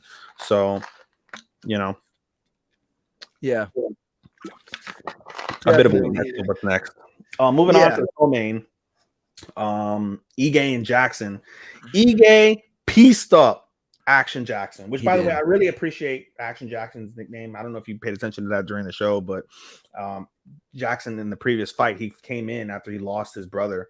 I forget how he lost his brother, but his brother passed away. He came into his last fight, won that fight for his brother. Very honorable, very touching. And he came into this fight and he took his brother's nickname because his brother, I believe, was a fighter as well. He took his name, Action Jackson. And so he took his nickname. That was very admirable. But Ige pieced up Action Jackson. It was utter domination. There was a brief pause in the fight when Jackson, when Ige scraped Jackson's ear. Although on review it looked like it was from some uppercuts in the clinch, trying to defend a takedown. So it was what it was, though. They called the fight briefly so they can get that cleared up. But Ige was just better. He was first. He was in control. Hit him with the harder shots. Kept Action Jackson like he couldn't get a good footing, couldn't get good timing against Ige. Bloodied him up. Action Jackson was a pretty big mess before the finish, and then he just hit him with a fucking uppercut, a counter uppercut. Good God, fucking! You just heard the thud. Just heard the fucking thud of that. They put a mic in his glove. Yeah, bro, dropped him. He fucking leg bent backwards. He tried to get up. He's fucking bambied. Fucking solid win for Ige. Ige needed that too because Ige was on a little bit of a skid for what it's worth. It was like 1 out of 3 or something in his fights. That's just off the top of my head. I'm probably wrong. But he definitely needed that victory going into that. Ige is now 13th in the rankings. Barboza and Caceres are behind him at 14 and 15. Those would be really good fights for him. Sadiq Youssef and Bryce Mitchell are in there as well. I mean, if Bryce Mitchell wants to fucking get on the horse and, have a tough fight, let's see Ige and Bryce Mitchell. That might be decent. You know what I'm saying? I think a really good fight, although it doesn't make sense. That would be cool. Another good fight that doesn't make a lot of sense in the rankings and in terms of momentum and position would be Ige and Ilya and Topuria. That would be that would be a good fight. That would be a great fight for banger's sake. If you want to reward Ige for such a strong finish, but that kind of feels like a step down for Topuria given his momentum.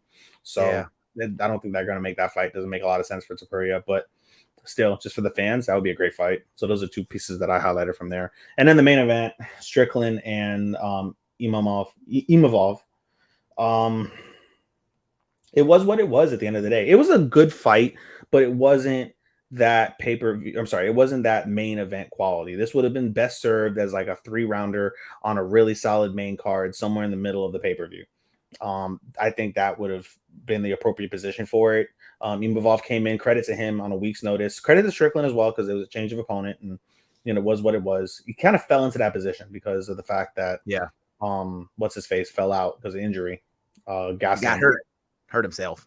Yeah, Gaslam had that fucking nasty shit on his face. Yeah, got the face shit, dude. Yeah, he got fucking God damn it. I forget what it's called now. Fuck. I was gonna say Lyme. Incorrect. And I was gonna say gout, also incorrect. Fuck, gout. What is it? I'm not gonna tell you. God damn it! What the fuck? Keep guessing. I was gonna say strep, not it. Why can't I fucking? I was gonna say gangrene. That's not it. God damn! I keep coming up with the most random diseases that aren't it. Yeah, we got gout, gangrene. What you got next? Fuck. Give us another disease. Come on, shoot from the hip. AIDS. I'm just kidding. I knew it. I was just kidding on that one. Oh, AIDS is in there. No, I was kidding on that one. I was legitimately trying to figure out the other 3. Fuck, what is that one? Oh my God. Oh, we just talked about it last week. We just literally talked about it last week. What do you hire when you need help running a business? Oh my God. What can you beat the shit out of with somebody with? It's long and it's round. My dick?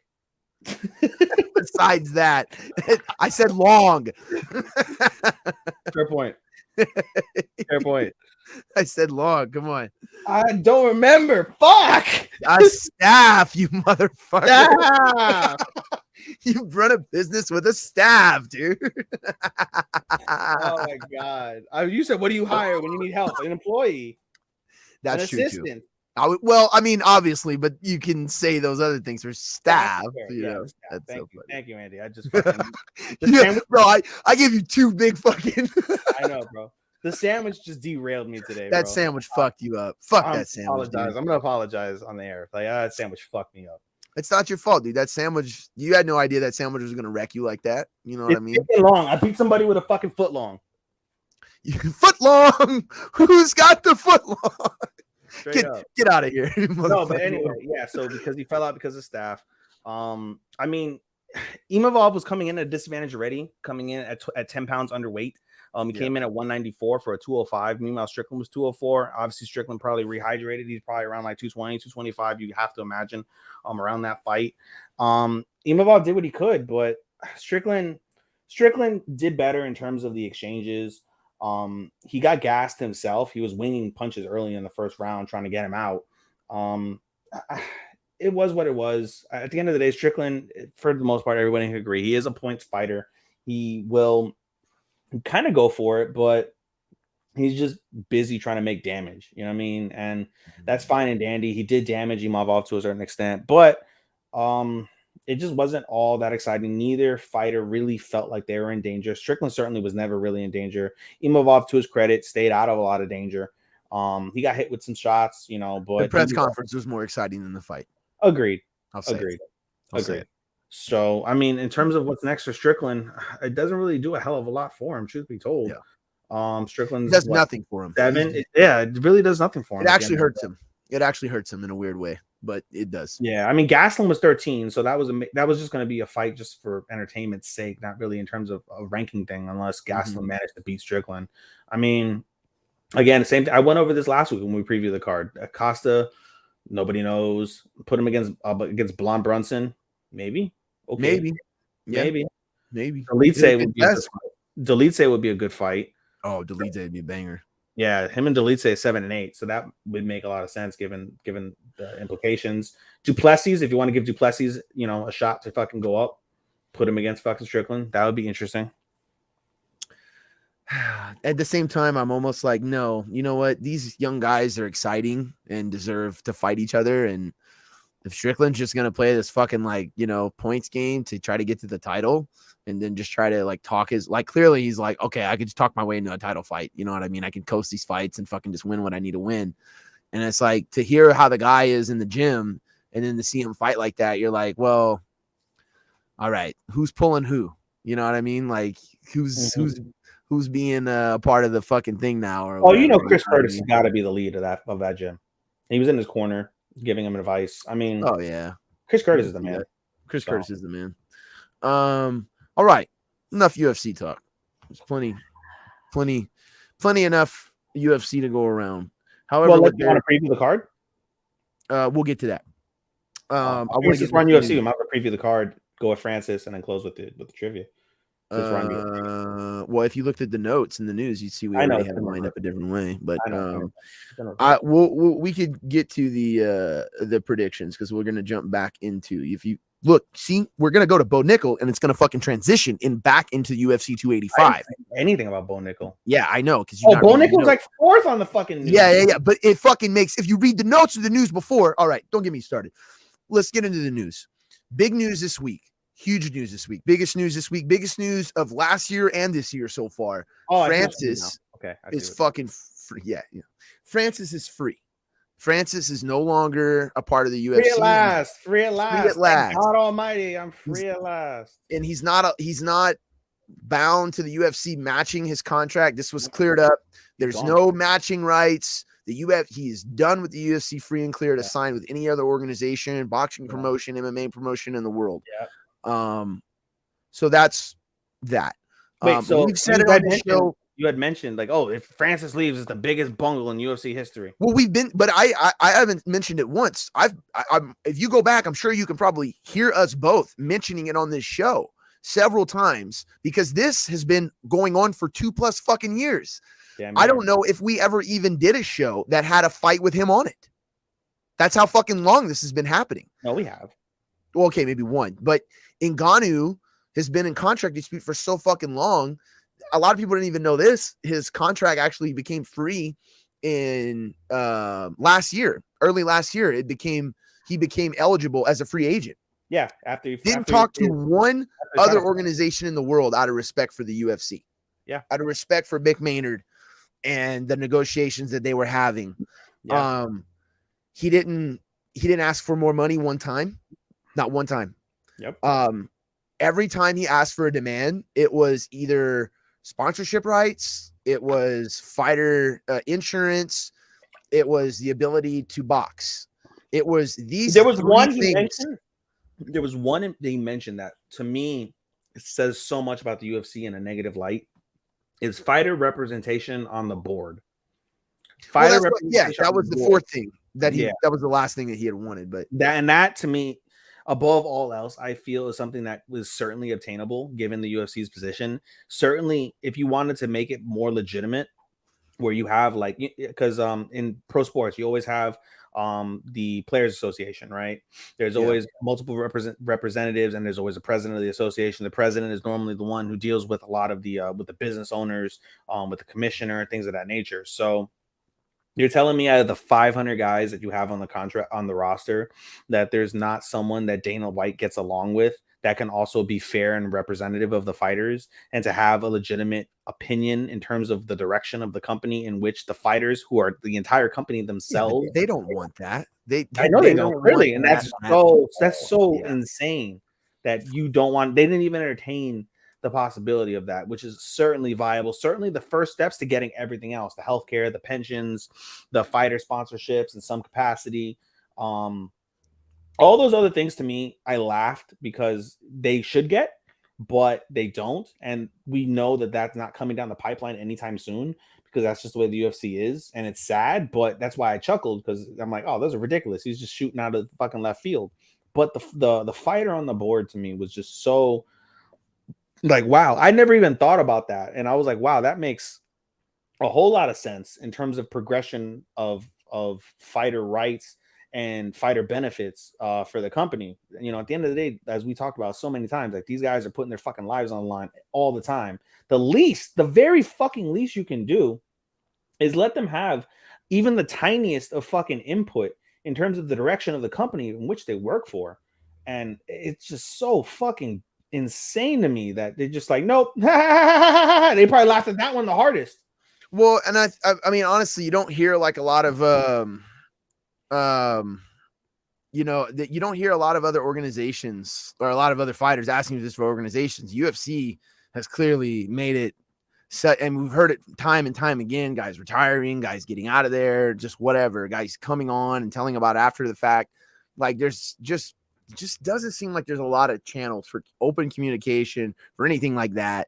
So, you know, and like you said, yeah, there's nothing there's nothing that really helps them. Absolutely nothing.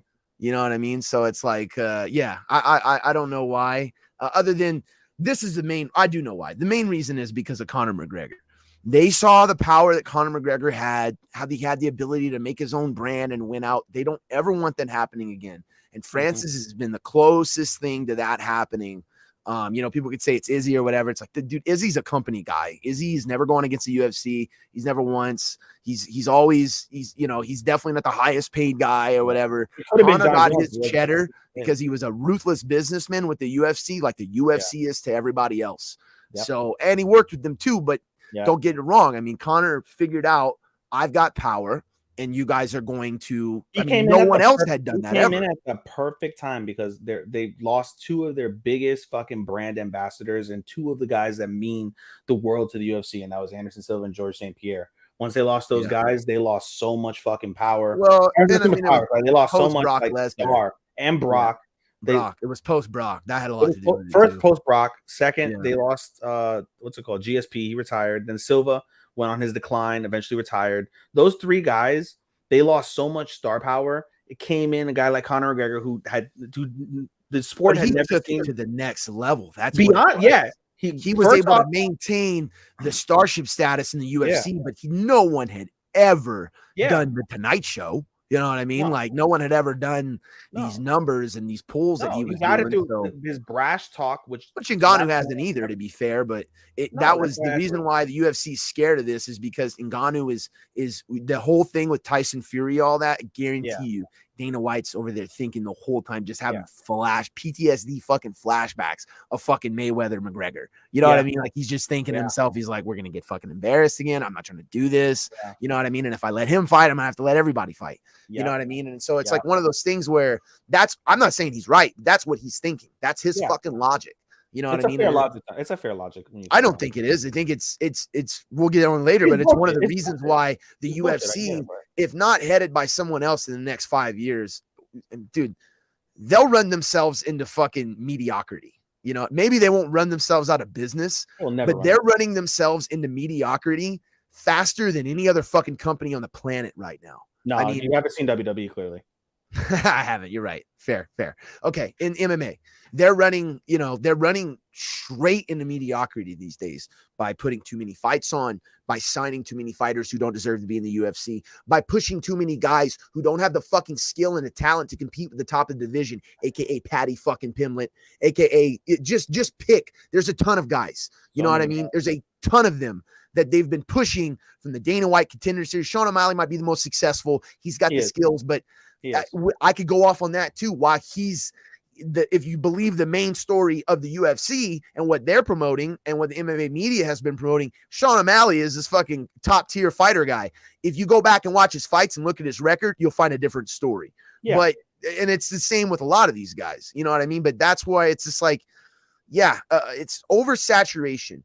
And Dana White is a main proponent in this. This fucking slap league shit is a main. It's an obvious, like, what the fuck is this? You know what I mean? Like, do you not have enough 1,000+, however many fighters they have? You don't have enough fighters to manage. Oh, that's right. You don't even manage the fighters. You don't even do contract negotiations, which is the biggest fucking heavyweight in the world. You pussy. You know what I mean? Like, I don't understand. Pussy. Pussy. I don't understand why he wouldn't even talk to Ngannou, other than he's afraid, other than he just knows he'll just avoid this guy, and I don't have to address anything he really has to say. Just like in the media, he's like, I'll lead the storyline. Like, I already apologized, and I've got the worst consequences ever. All that, you know, like the slap league and the slap incident, like it just shows, and especially this debacle with Francis Ngannou, Endeavor, the parent company of UFC, has no control over their fucking subsidiary right now. They have no real control over Dana White.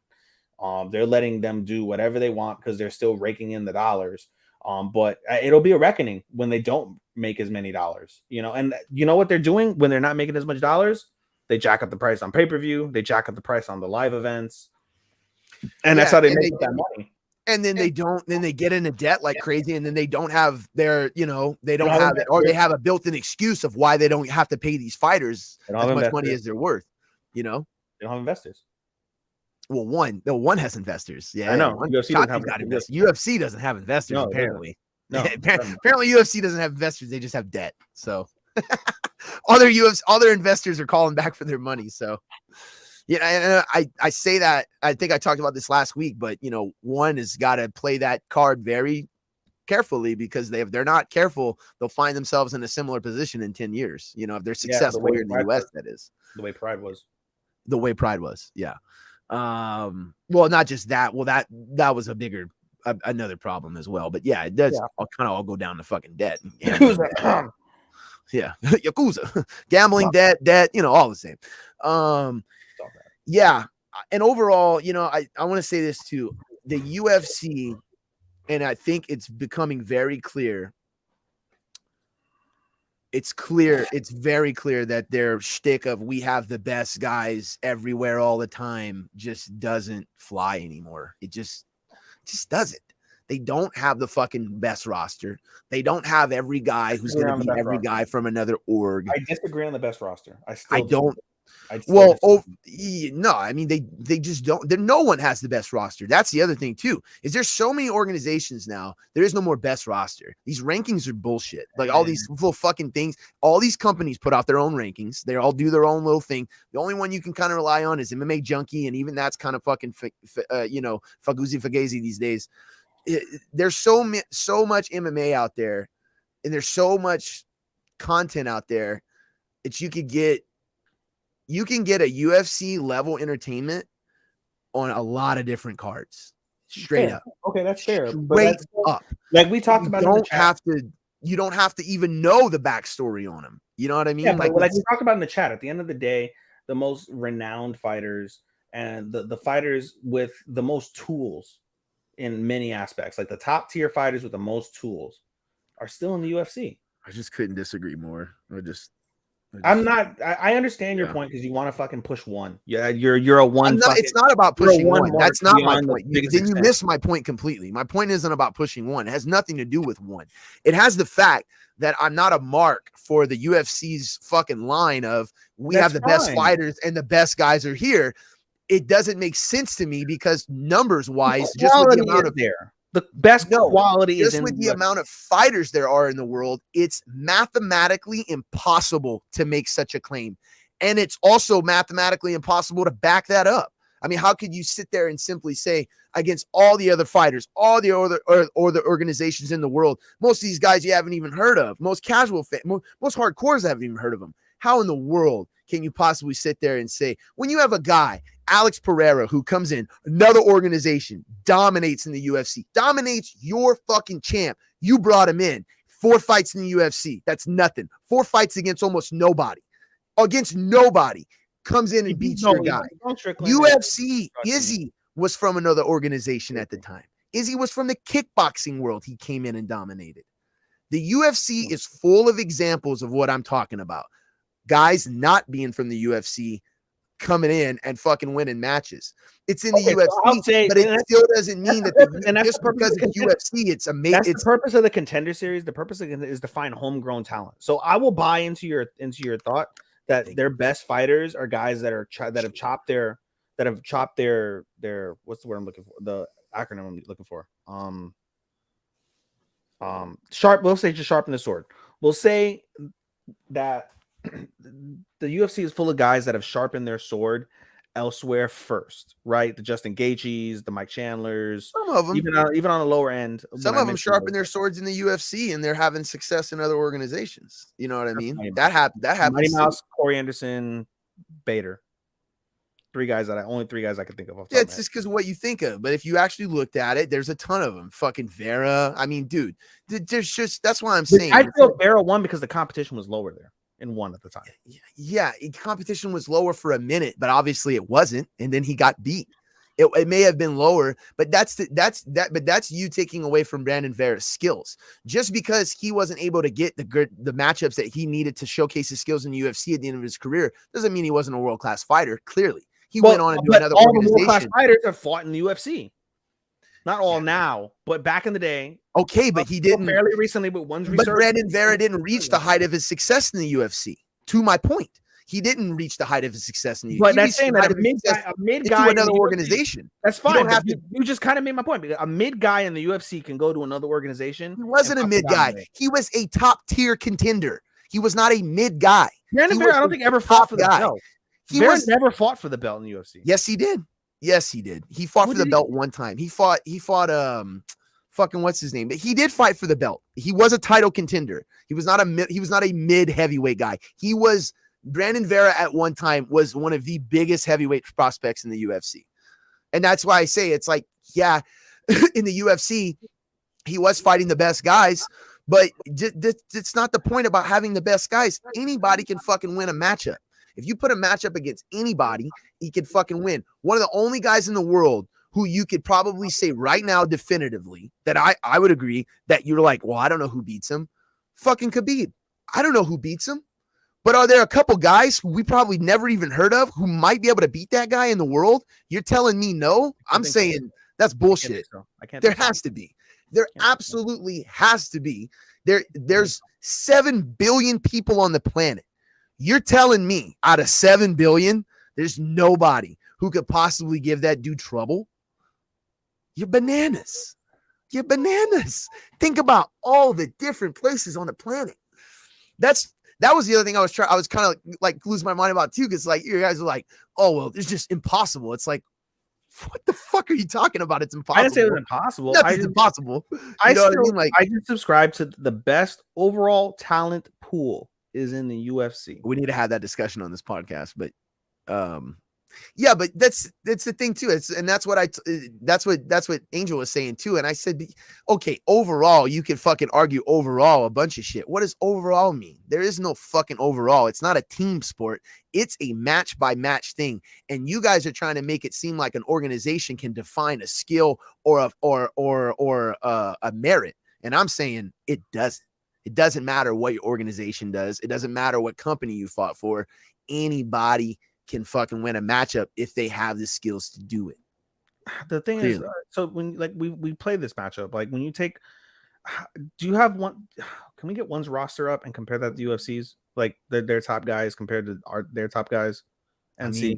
I don't know how you're going to compare them though, because you're going to sit here and be like, well, he beat him, and then you're going to not know who half the guys on one beat, or even 75% of them. So that's a part. That's a hard part of this thing too. You can still kind of do an eye test, though. I disagree. You can kind of do an eye test on that and see. It's not comprehensive, but you know you can. It's not yeah. I mean, it's fun. I know what you're saying, and that's why I really want to have Angel on, because I really want to have the discussion on here. I think it'd be fun to actually like get into the numbers and break that shit down. You'll be annoyed quick, huh? You'll be annoyed so quick. Oh, I mean, but that's okay. I could be annoyed. And be like, all right, children, please. As the shortest guy here, children. I don't think I'd be annoyed. I think I would just like, it would be fun to have the discussion and for the fans to hear your arguments versus my arguments. I think that I understand where you guys are coming from, but I've been watching UFC for so long now. And I've seen other organizations, and I've seen so many guys come in from other companies and Strikeforce. I mean, we talked about this last week, the guys that came out of Strikeforce. You know what I mean? So it's just like, yeah, I don't think that the UFC is the ultimate destination for every MMA fighter now. I think it feels that way, and it seems that way, but it just can't. I'm a pro fighter. Oh, you fight in UFC? That's the first thing they say. And like I told you, it's just like when you say, let me get a Coke, right? We have Pepsi. Let me get a Coke. You know, I'm not arguing that. I can't argue the biggest name. No, of course not. It's the premier. No, I'm not arguing that at all. And I think that's what you guys were getting confused. Angel was. It was like I was arguing that UFC isn't the biggest organization. Never said that. Not at all. Clearly they are. What I'm saying is that they don't simply by name have the best fighters. That's all. That they simply don't have overall roster, the best fighters in the world just because it's the UFC. You know what I mean? How many guys does one have? 100? 200? Oh, I'd imagine they probably have around 300 or 400 guys. I think they probably UFC's got like 800 people. The last number I saw, which was a few years ago, was 500 or like 600. It was like 600 guys. As of like 20, like UFC, as of like 20. It's like 800 or 19. Now. It's like 800 people. They have about 800 fighters. Let's go to the Google machine. Well, Dana, if you can believe what Dana says, but I mean, Dana said that in a press conference earlier this year. I mean, they're up to, but ONEFC has got how many? See, the thing with ONEFC is ONEFC is not just MMA. So ONEFC has got 3 or 4 different sports inside of it. So it wouldn't be crazy for one to have 300 or 400 people. I mean, come on, think about it. You know what I mean? UFC's got one sport and they have. I just looked up how many fighters does ONEFC employ? Nothing. How many fighters is UFC? Dude, you're not gonna find anything on one. That's the thing. That's the other reason why I was kind of like about the argument. It's like it's hard to argue this because you have so much stuff here in the West, and it's like, dude, like even today, I'll say this much just for doing fight prep. Like find information on one cards and ONEFC fighters 10 times as hard as is UFC. 10 times as hard as it is. Even finding highlights or articles talking about them in depth other than just like 3 sentences is pretty tough right now. Sure. So that's, you know what I mean? That's that's definitely one for you guys. Yeah, it doesn't even say. Honestly, I remember hearing it in Dana White's when he was talking about his fighters. He got like 500, 600 fighters. That was years ago. You're it was like 2018, like 2018. Yeah, dude, it's 6 years later. They're gonna have more people. Yeah, I think they're around like 700 to 800 people now. You know what I mean? With how many people they've got around the entire fucking world. I mean, dude, they're getting ready to stand up the institute in China. I mean, you know 15 times. Let me count this. 1, 2, 3, 4, 5, 6, 7, 8, 9, 10, 11. I think there's 11 divisions in the UFC. So that's already almost it's like 175 fighters more or less. Right? So crazy. So that's just in the top 15. You got to imagine there's 15 other guys, so that's already 300 if you multiply that times 2, 150 times 2. So that's another 300 just based off of the 11 divisions if you were employed a top 30 as a whole. And then you round it off. I still think it's around like 5 to 6. I don't think it's 7 to 8. Okay, that's fair. Semantics. All right, well, let's move on. Amanda Nunes versus Amanda Nunes. Before we move on, we still didn't talk about where do you think he's gonna go? Who, Francis? Yeah. But what are we predicting? What Francis is going to boxing? I mean, Francis is going to PFL? Well, I didn't even hear you ask that question. Sorry. I don't know. Huh? It's part of the combo. Did we even talk about why Dana's a liar?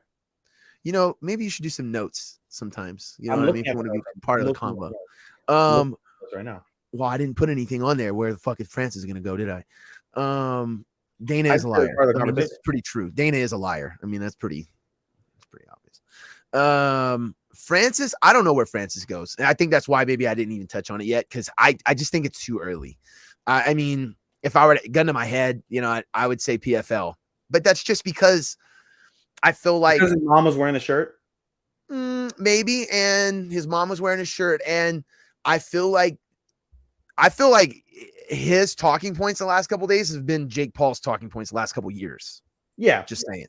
So it feels like maybe there's going to be some sort of, you know what I mean, Anderson Silva. You know what I would love? Ngannou, Jake Paul fucking. I would love. I don't know. I would love if we learn later on, like Anderson Silva influenced fucking Francis Ngannou's like thoughts after their bet. I would love that. Oh man, you know he would too, because yeah. And you know what I love too? I love that since Silva retired, Dana's like, oh, we're best friends. Oh yeah, love. Anderson's the man. And Silva's like, yeah, Dana's a shithead. He's a fucking liar. Don't trust that guy. Yeah, we don't talk that often. And Dana White was like, Anderson said what? I don't know. I don't know what's going on. Anyway, next question. Yeah. Boy, the text message combos back and forth on that one. Dude, oh my God. Bro, I bet you fucking, oh yeah. I bet you he had more than a few things to say about him, but he hasn't said much. He said more than I thought he would when he first came out. So yeah, but yeah, I don't know where Francis goes. Everyone's talking about boxing today. You know what I mean? That's my guess. That's my guess. I think he's gonna go box. I mean, I personally, I think if he's gonna box, he needs to do it with an MMA contract that allows him to do boxing. I don't think he should go straight into a boxing contract or take a 1 or 2 fight deal. And he's gonna get that from PFL, because Coker hasn't really made that concession yet to his fighters. He doesn't have any real fighters outside of maybe AJ McKee. Oh, that's not true.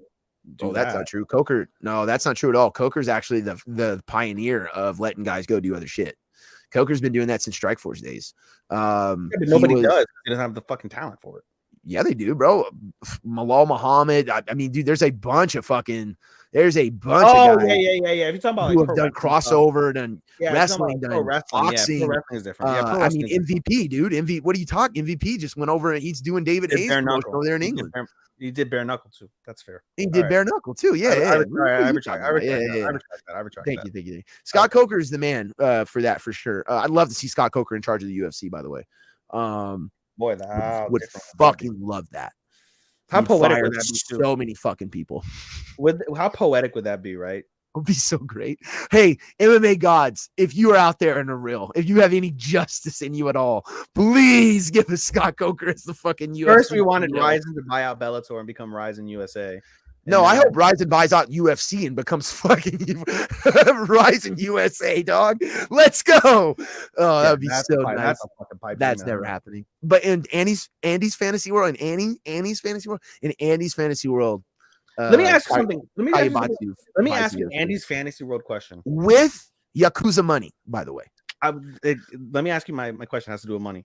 If you won $2 billion in like the Powerball, Yeah. would you go and buy a Bellator or like a PFL or a Ryzen or something like that with your money? Nah, I'd start my own.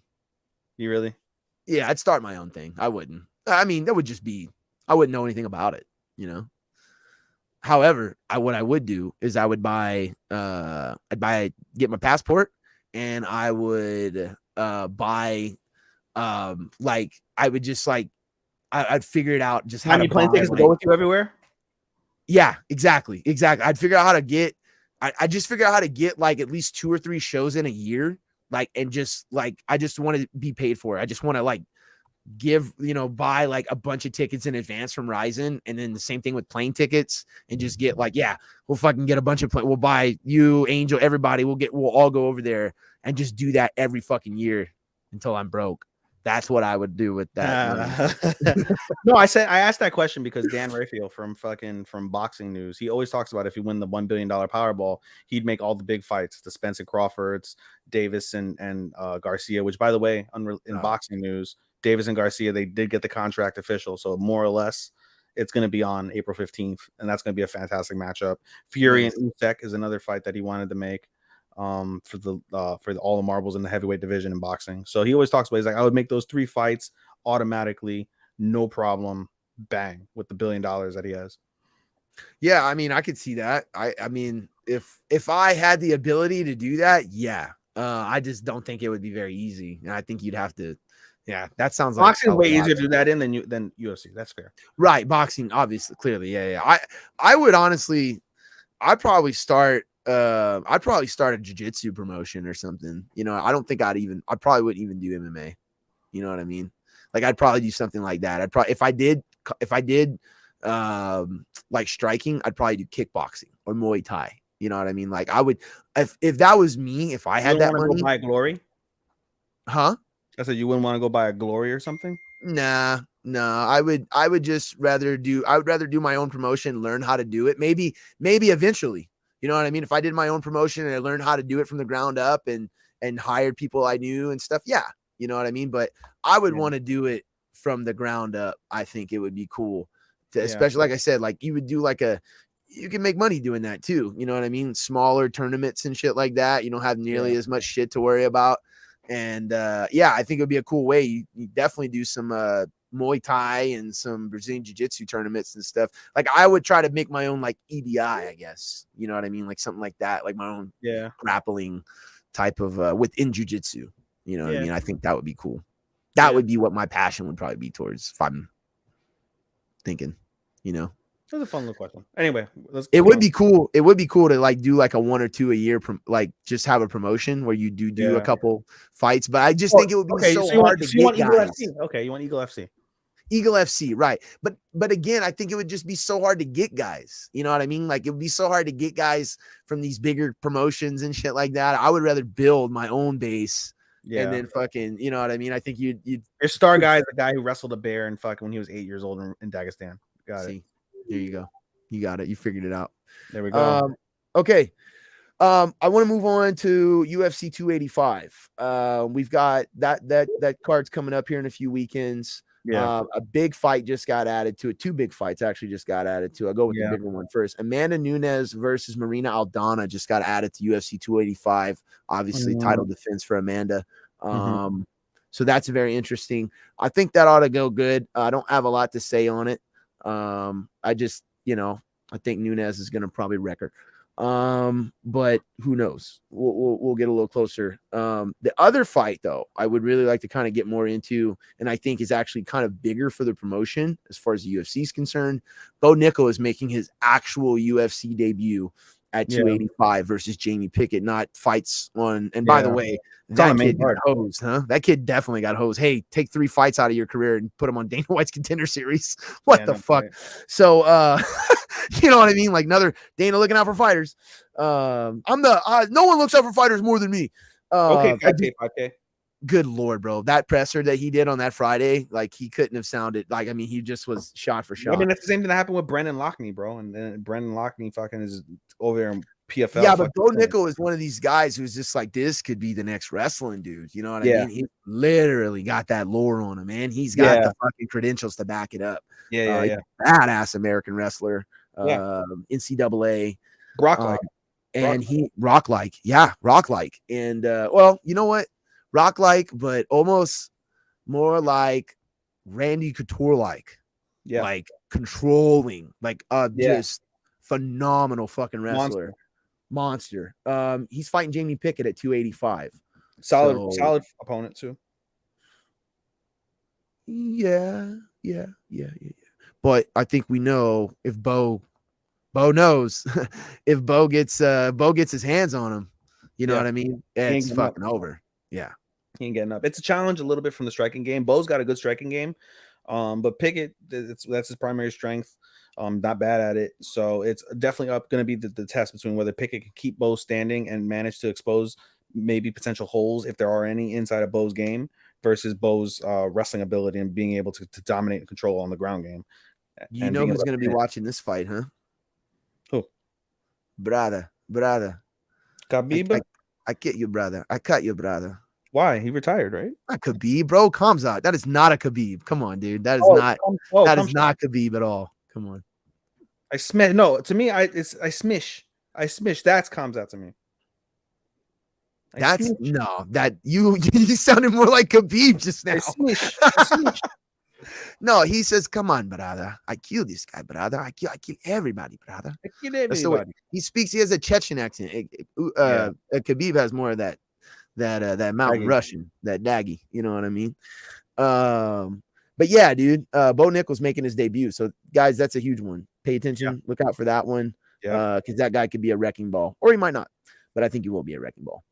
And he goes to ONEFC and dominates. Yeah, big time. Yeah, he might go in there and dominate. Okay. Let's do predictions. Let's do predictions next week, huh? You want to jump into them, really? Next week is the thing are over, dude. The fight is the fight this weekend? The fight is this weekend. That's why you have to do the predictions out. Today. All right. We got UFC 283 this weekend. Let's jump into it real quick. Yeah. Right off the top, we got Glover Teixeira versus Jamal Hill, dude. Yeah. And Jamal Hill has been coming up for a minute. I've been a big fan for a minute since he's been on the prelims. He's been working his way up. Yep. I love seeing him get the title shot. I don't know if it's too soon. He definitely has the skills to put Teixeira away. I think so. I think he needed that Smith. If he would have gotten Smith and then beat Smith and beat him pretty decently, then give him the title fight. But I think it's one fight too soon. I got Glover. That Anthony Smith fight would have told us a lot. I was really looking forward to that fight. It would have. I've got Glover winning by decision. Pretty. Now I wouldn't say dominating, but wow. I think clear. I think it'll be like, fuck. I got Jamal Hill winning by KO though. I got 48-46. God damn, you're picking the fucking points. I got it. 10-point must shit. Gotta go. Yeah, I know. Unanimous decision. Unanimous decision. Watch I get it right. Yeah. Okay, next fight, flyweight. We got. I mean, this is the four banger, the four way right here. The four headless horsemen. Hopefully the last one. Huh? Hopefully the last one. Yeah. Well, if they could figure out to make if they could ever make another fight in the goddamn flyweight division, it would be the Davison Figueiredo versus Brandon Moreno. Champ versus interim champ. I mean, I know they're going to belt, they're going to do champ versus champ or whatever. You know what I mean? I always thought if you have a situation where you'd be a double champ, this would be it. Where you get the interim belt and you get the belt of your own division, you smush them together. Now you're really the double champ, but it never took off that way. Yeah, I've got Moreno winning by decision. Same. 49-46. Nah, I'm just joking. I got him winning by decision. I could see him finishing the fight though. Yeah. So I think Figueiredo is I don't know, dude. The thing about Figgy is he's just not likable. That's the thing. He's not likable. He's Mexican. I'm Spanish. He's not very likable. I'm just going purely based off of the fact I don't really like Figueiredo. Honestly. yeah, he's not. He's just not very. I just think also, and let me say this as well. I have, actually, something. I kind of want to retract it a tiny bit because Figueiredo's in that situation with the whole James Krause debacle, where James Krause was one of his head guys. Brandon Moreno is. I'm sorry, yeah, Brandon Moreno's, Yeah. Sorry, yeah, Brandon Moreno's that way. Yeah. So, how does that affect him, if any at all? Maybe it does, and that he's got that built-in excuse. Don't know if he'll take it necessarily, but no, it definitely fucking does. He was Yeah. into the 5th week of the camp. yeah, and they 5th week of suspended the Krause. camp, and had to fire him and go find another coach, and basically probably start a new camp all over again, or at least kind of. You know what I mean? Yeah. Like that's insane. Well, I'm sure he's going to carry. I don't know who Krause's second was, but I'm sure he'll have him. He's not suspended.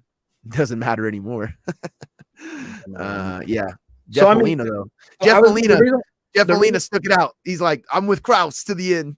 Fucking idiot. now he's done.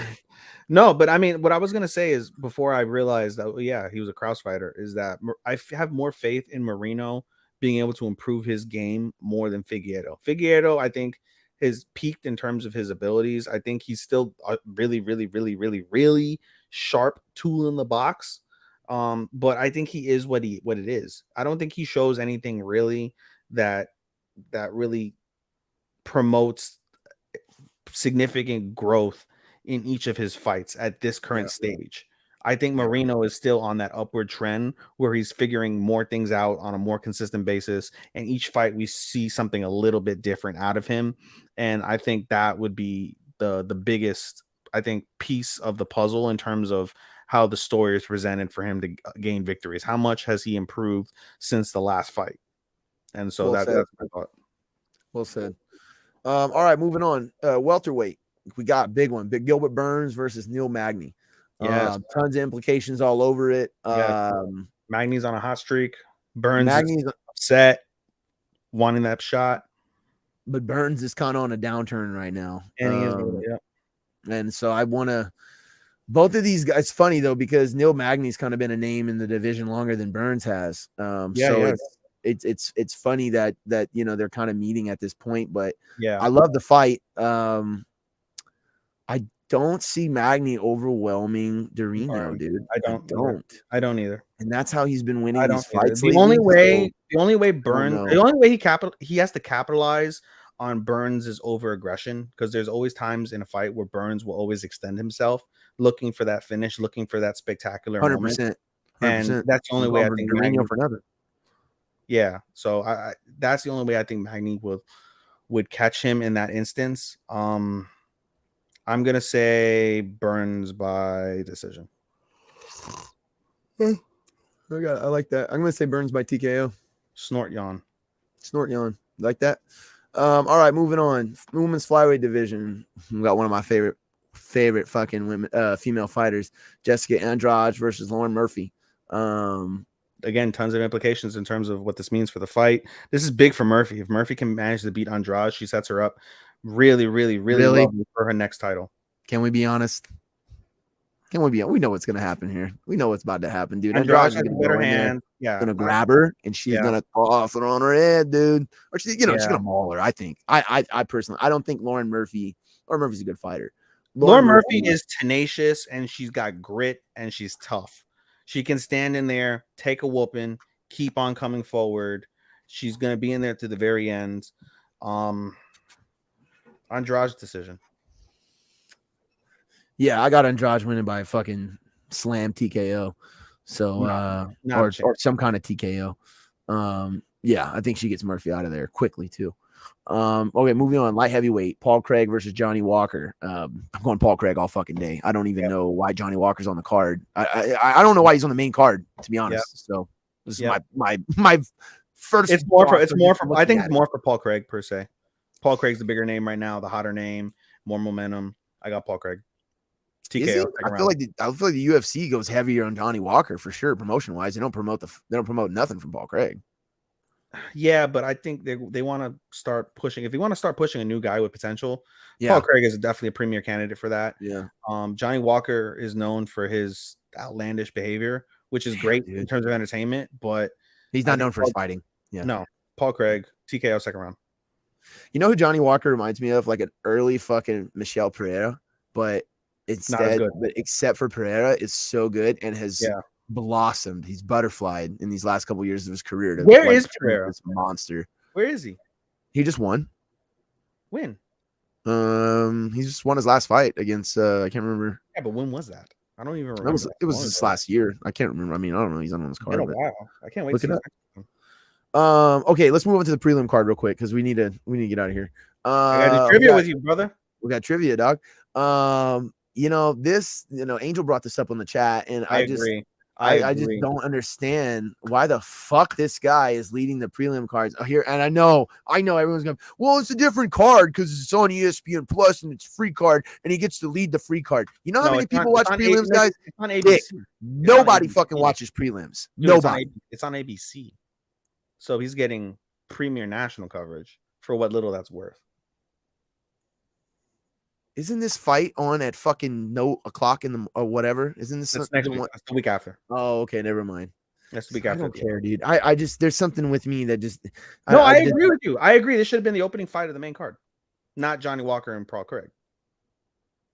Yeah, I know I'm crazy, but it should have been the fucking co-main or the main. I mean, that's to me. No. You have a guy like Mauricio who, but that's the problem with fucking Western MMA. When you have a guy like that, dude, who's done so much fucking that fight, company, that fight, two different fucking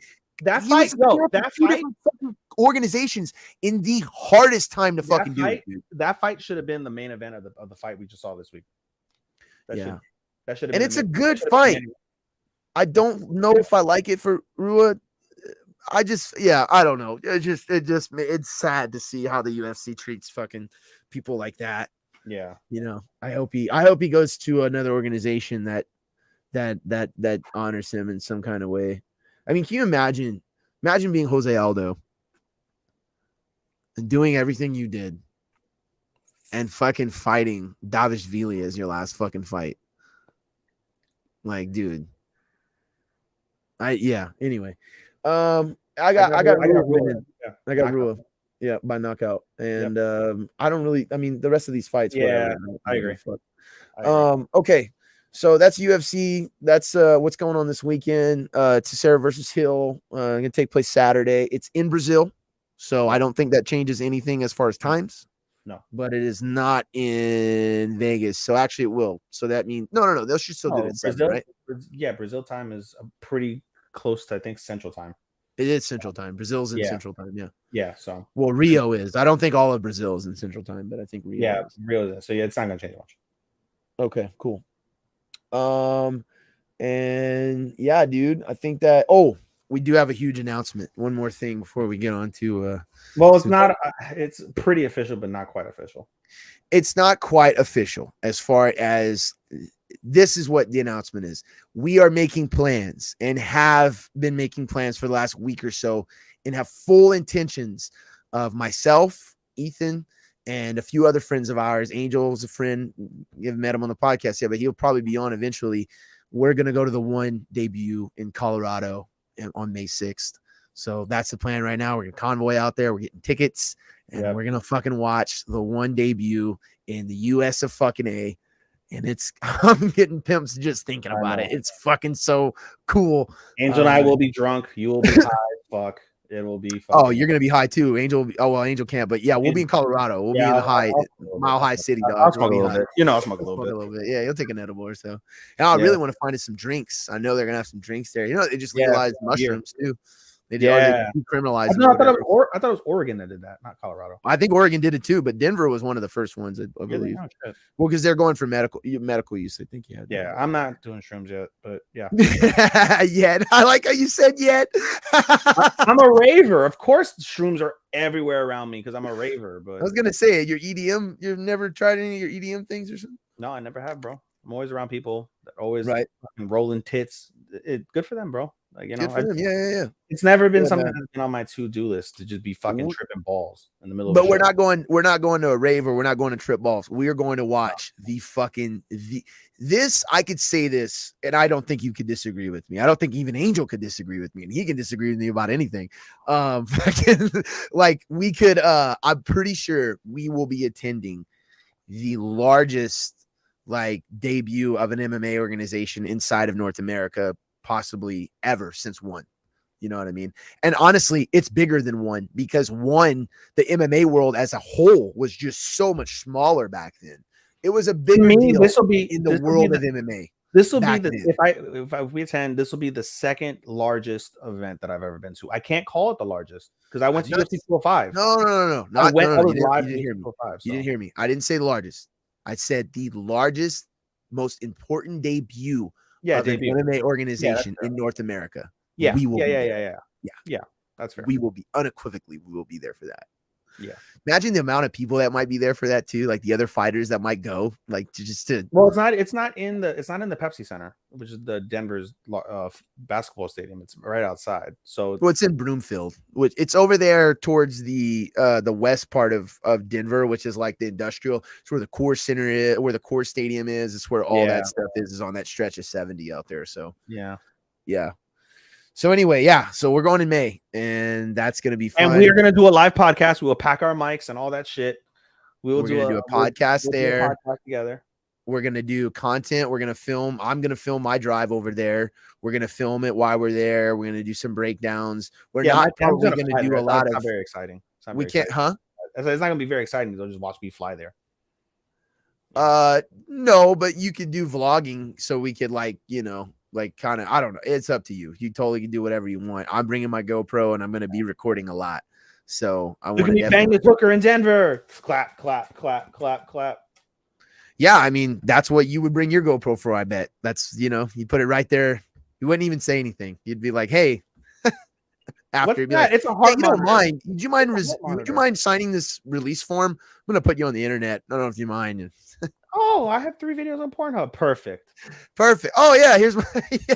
Oh, that's exactly what would happen. She'd be like, oh, actually, will you tag me so I can be a part of my OnlyFans? Perfect.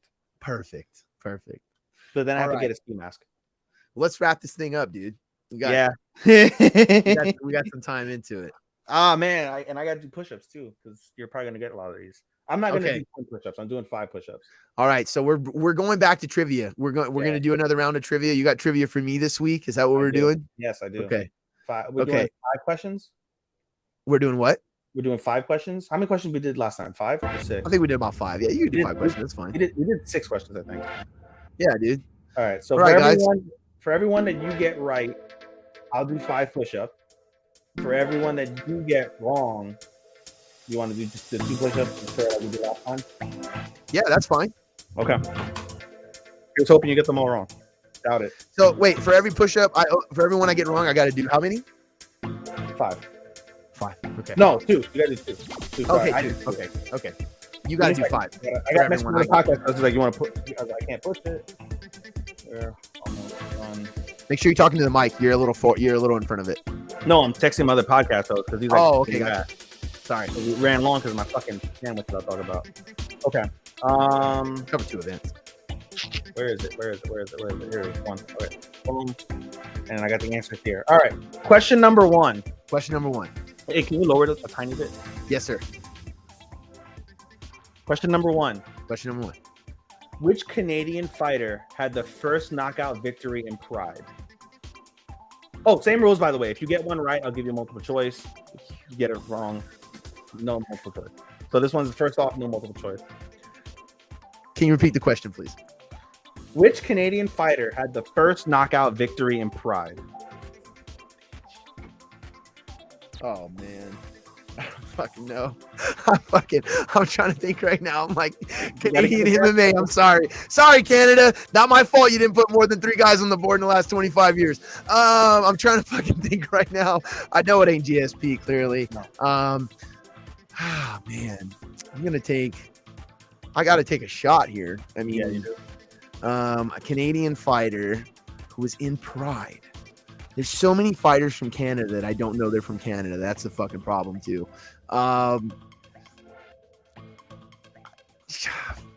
Mike Swick. I don't fucking even know I don't remember if he even fought Pride or not. Canadian, I don't think, but God damn it. The answer was Gary Goodridge. he knocked out your boy Taktarov, sorry. I am ashamed, and I will stop watching MMA today. I will stop watching. I quit. I'm done. I'm ashamed. In the second fight of Pride 1. Gary Tonan's from Canada? Get the fuck out of here, dude. Very good. What the Gary fuck? Goodwin is from No Canada. way. I didn't know this. This is awesome. That's 2 push-ups for Andy. All right. Question number 2. 2 for me. Sakuraba was known as the Gracie Hunter for his dominance over the famous fighting family in Brazil. Which Gracie fought Sakuraba to a decision loss in Pride? Oh, that was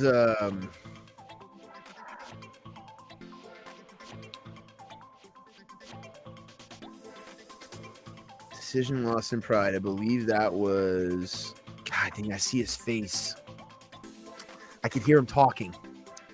I can hear him talking in interviews. God damn it! Why can't I remember his name? It's not Henzo. The younger brother, the one who went and found fucking Rickson's son and fucking. Ah, damn it, dude! No, don't do this to me, memory. You son of a bitch. You got to give me an answer, Andy. What's his name? Damn it, dude. He's one of the Gracies, dude. He's fucking. Clearly, I just said that. He fucking. Yeah, you just said he fought Eddie Bravo. I'm thinking of every other fucking Gracie right now besides him. Henzo Gracie. No, fucking R. Starts with an R. God damn it, dude. I owe another fucking 4 because of my memory. Hyen.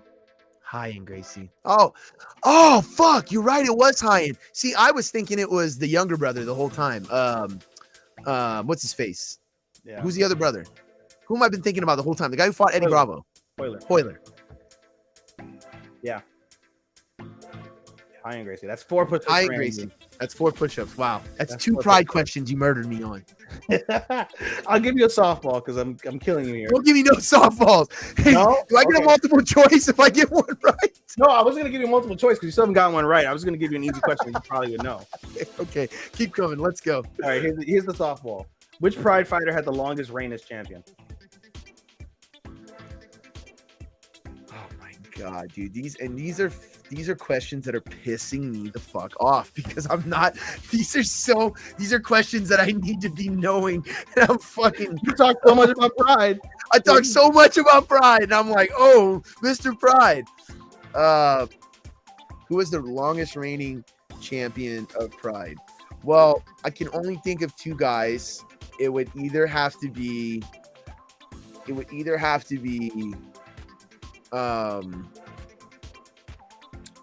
Dan Henderson or Fedor, and I'm gonna say it was Fedor. Vanderlei Silva. It was Vanderlei. Oh, he came over with the belt. He won it from fucking Henderson, and then he came over. Oh my god. He didn't lose his first 19 fights before losing to Mark Hunt because he was 80 pounds underweight from him. I was gonna say because he was a giant. Wow. Okay. That's 6 That's push-ups 6 for Andy. push-ups for me, and I got to pee, so it's gonna hurt. Number 4. Do you want a multiple choice on here? No. Okay, you said it. Which American won the final Pride FC bout at Pride 34 Kamikaze?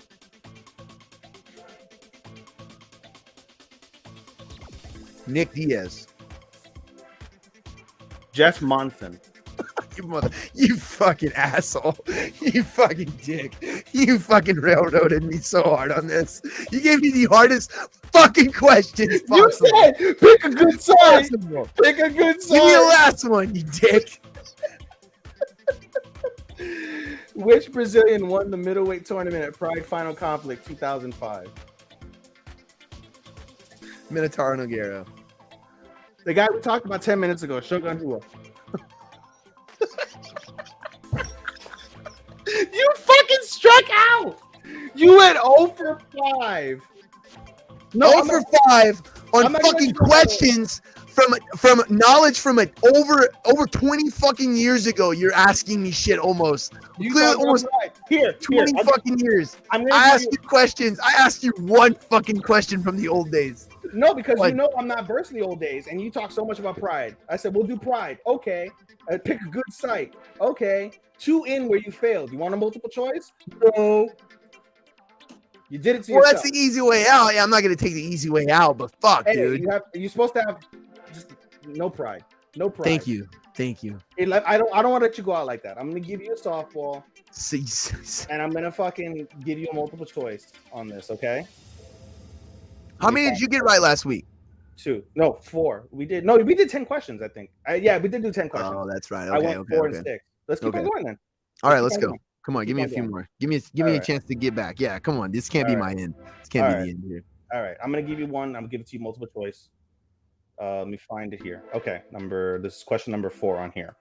Former UFC heavyweight champion Mark Coleman won the Pride Grand Prix in 2000 by defeating which fighter in the final bout? Takaraba, Vovchanchyn, Kerr, Fujita. Okay, wait. Say the question again. I just focused on the multiple choice. I didn't hear the fucking question. Former UFC heavyweight champion Mark Coleman won the Pride Grand Prix 2000 by defeating which fighter in the final bout? Sakuraba, Vovchanchyn, Kerr, Fujita. Okay, it's either Vovchanchyn or Kerr.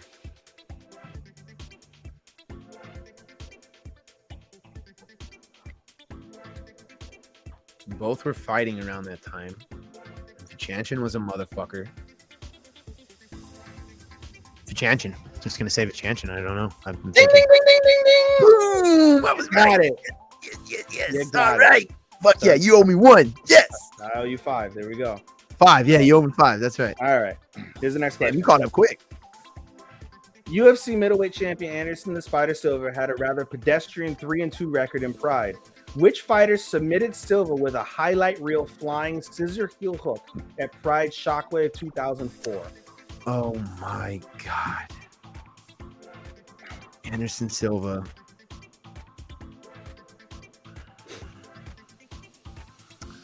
Oh wow. He was one of the best submission artists. Like he was the fucking grappling guy then. The guy who Anderson lost to. And Anderson lost that fight. I could see it in my head right now. He lost that fight like tapping. Like cuz it was in pain. Yeah. And I know it was one of Pride's guys. I know it was one of Pride's like grappling like guys at the time. Do you want multiple choice? Give me multiple choice. I just can't remember any names. Give me multiple choice. Okay. Number 1, Chonan. Number 2, Rio Chonan. Takase. It's Chonan. Yeah. Chonan? Yeah, it's Rio Chonan. Okay. All right, I'm gonna cut myself because that was Yeah. That's fair. Yeah, I'm gonna cut myself. I'll do 3 push-ups instead. Okay. Multiple choice. So I'm at 8. You're at 6. All right. Next question. This is gonna be an easy one, so I'm not gonna give you multiple choice. The most highly anticipated fight in mixed martial arts history took place at Pride Final Conflict 2005 between which of the following 2 combatants?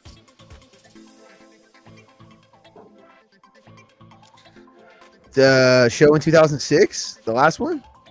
No, it said Pride Final Conflict 2005.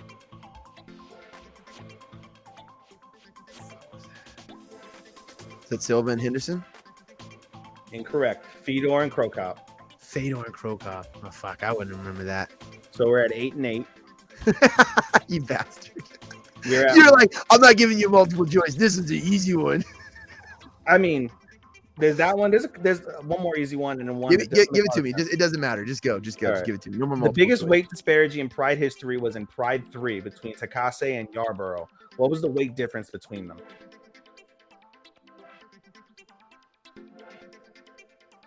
£400. Ding, ding, ding, ding, ding, ding, ding. You got it right. I said the most ridiculous thing I could think. Over And 400 pounds. fuck yeah, Pride. Yarborough That's right, baby. Yarborough Pride FC, weighed- dog. Yarborough weighed 600 pounds, while Takase was at 180. That's amazing. So you're at 8, and I'm at 13. Final That's question. insane. When Rampage Jackson won the Pride FC in 2010, he was blank UFC champion.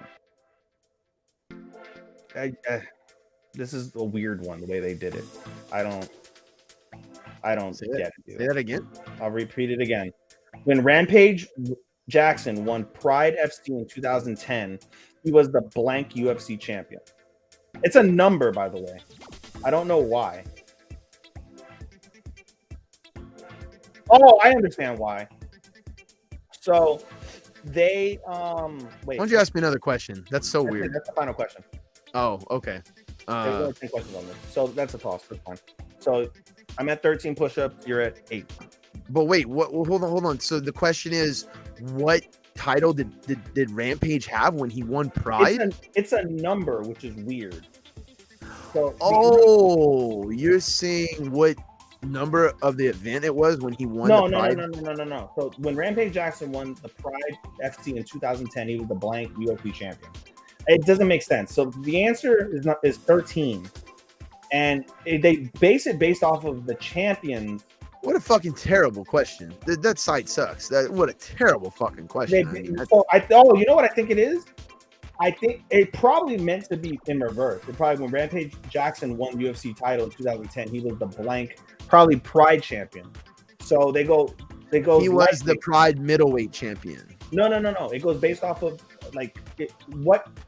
how many Pride fighters have been UFC champions? I think that was what they were going for. And so, because they give you as the answer, lightweight, Jens Pulver, Sean Sturck, which I don't believe either of those guys fought in Pride. Did they? Welterweight, Carlos Newton. Yeah, middleweight. Pride. Huh? Both those guys fought in Pride. Yeah, so I think that's what it was then. Pulver and Sturck at lightweight. Welterweight, Carlos Newton. Middleweight, Bustamante, Anderson Silva. Light heavyweight, Chuck Liddell, Vitor Belfort, Rampage Jackson. Heavyweight, Mark Coleman, Maurice Smith, Kevin Randleman, Rico Rodriguez, and Antonio Nogueira. So you want to know what's absolutely insane I about think that's what they were going for, and he fucked up the way that he worded it. Oh, okay. So he was the 13th Pride fighter to ever win a UFC title. What? Oh, okay. Oh, I see. Okay, the 13th. That says a lot. You know what's crazy too about that list that you just rattled off? I'm like, dude, was that the list? Yeah. Oh, okay. I was gonna say up until him. I didn't realize that was the list because while you were saying, I'm like, dude, all of these fucking guys are from Pride. Like all of them fought in Pride. So already. by the time they got in the UFC, yeah, they you know what I mean? really weren't much. Liddell, Rampage, they were well. Well, Liddell's the only one that's when Dana decided to go over there and thought he was all hot shit. That was his original slap fight league idea. Yeah, probably. That was hilarious. So, I remember that. That was fucking crazy. Time to do push-ups, Governor. Time to do some push-ups, and then we'll get out of here, dude. Yeah. All right, how many? How many? Oh, you 8?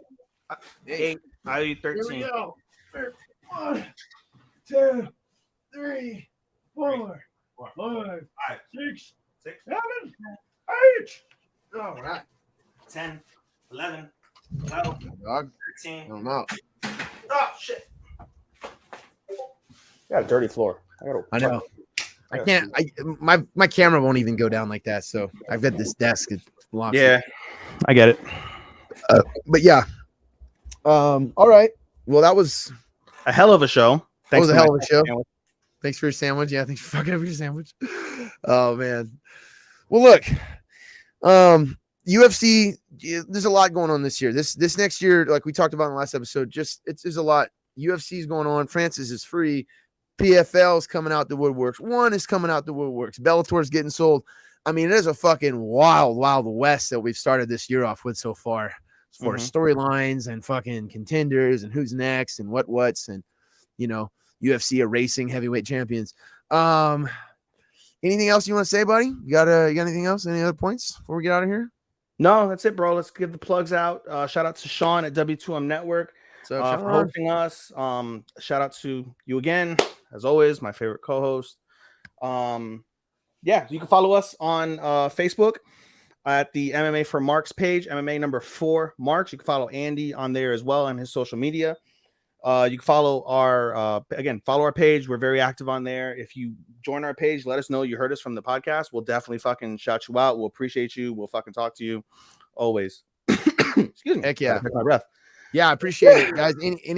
We keep getting more likes, we keep getting more viewers. We got more reactions this week than we have any other week, and we appreciate it. The participation is there. Yeah, anywhere you get your podcast, follow us. You'll find us. Give us a Goog. We'll be there week after week. We're here this week, even though we had massive things going on in our personal lives and more me than Ethan, but we're here for you, and we're here to talk about this American MMA.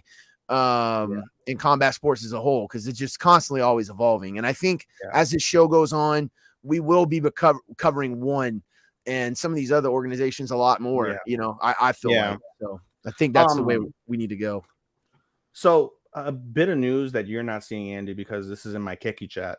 Sean said, I've got some news for your audio listeners, since it's different because we promote our stuff. So it may not affect us totally, but he said effective immediately for the audio part of what we do, and every podcast recording you do from now on for probably the next 6 months, let them know, and put in every description on the website as well. Says as of February 1st, the W2M Network RSS feed will cease to exist. Spreaker decided 2 years ago to no longer use the RSS feeds. And they basically just hid from view. So now they're actually killing it. The feed will start having an actual error as of February 1st.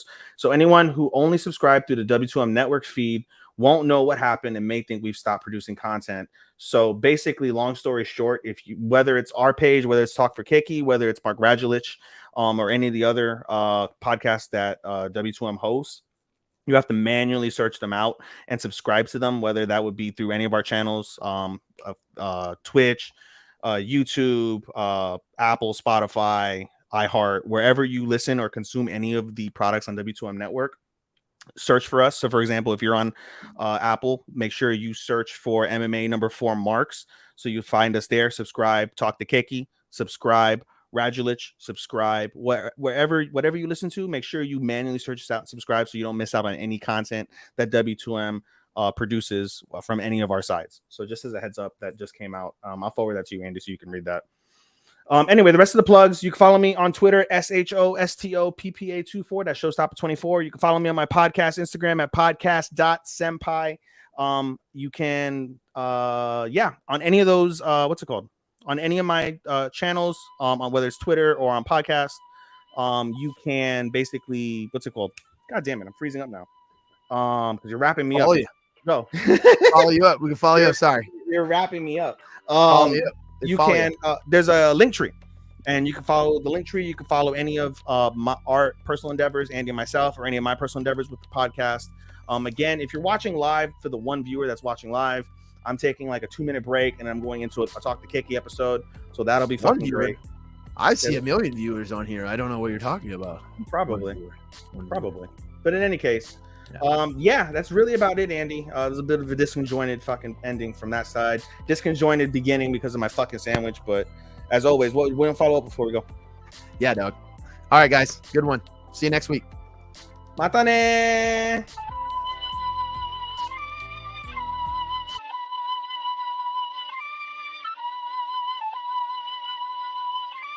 If there's one thing I know for sure, it's that I know nothing.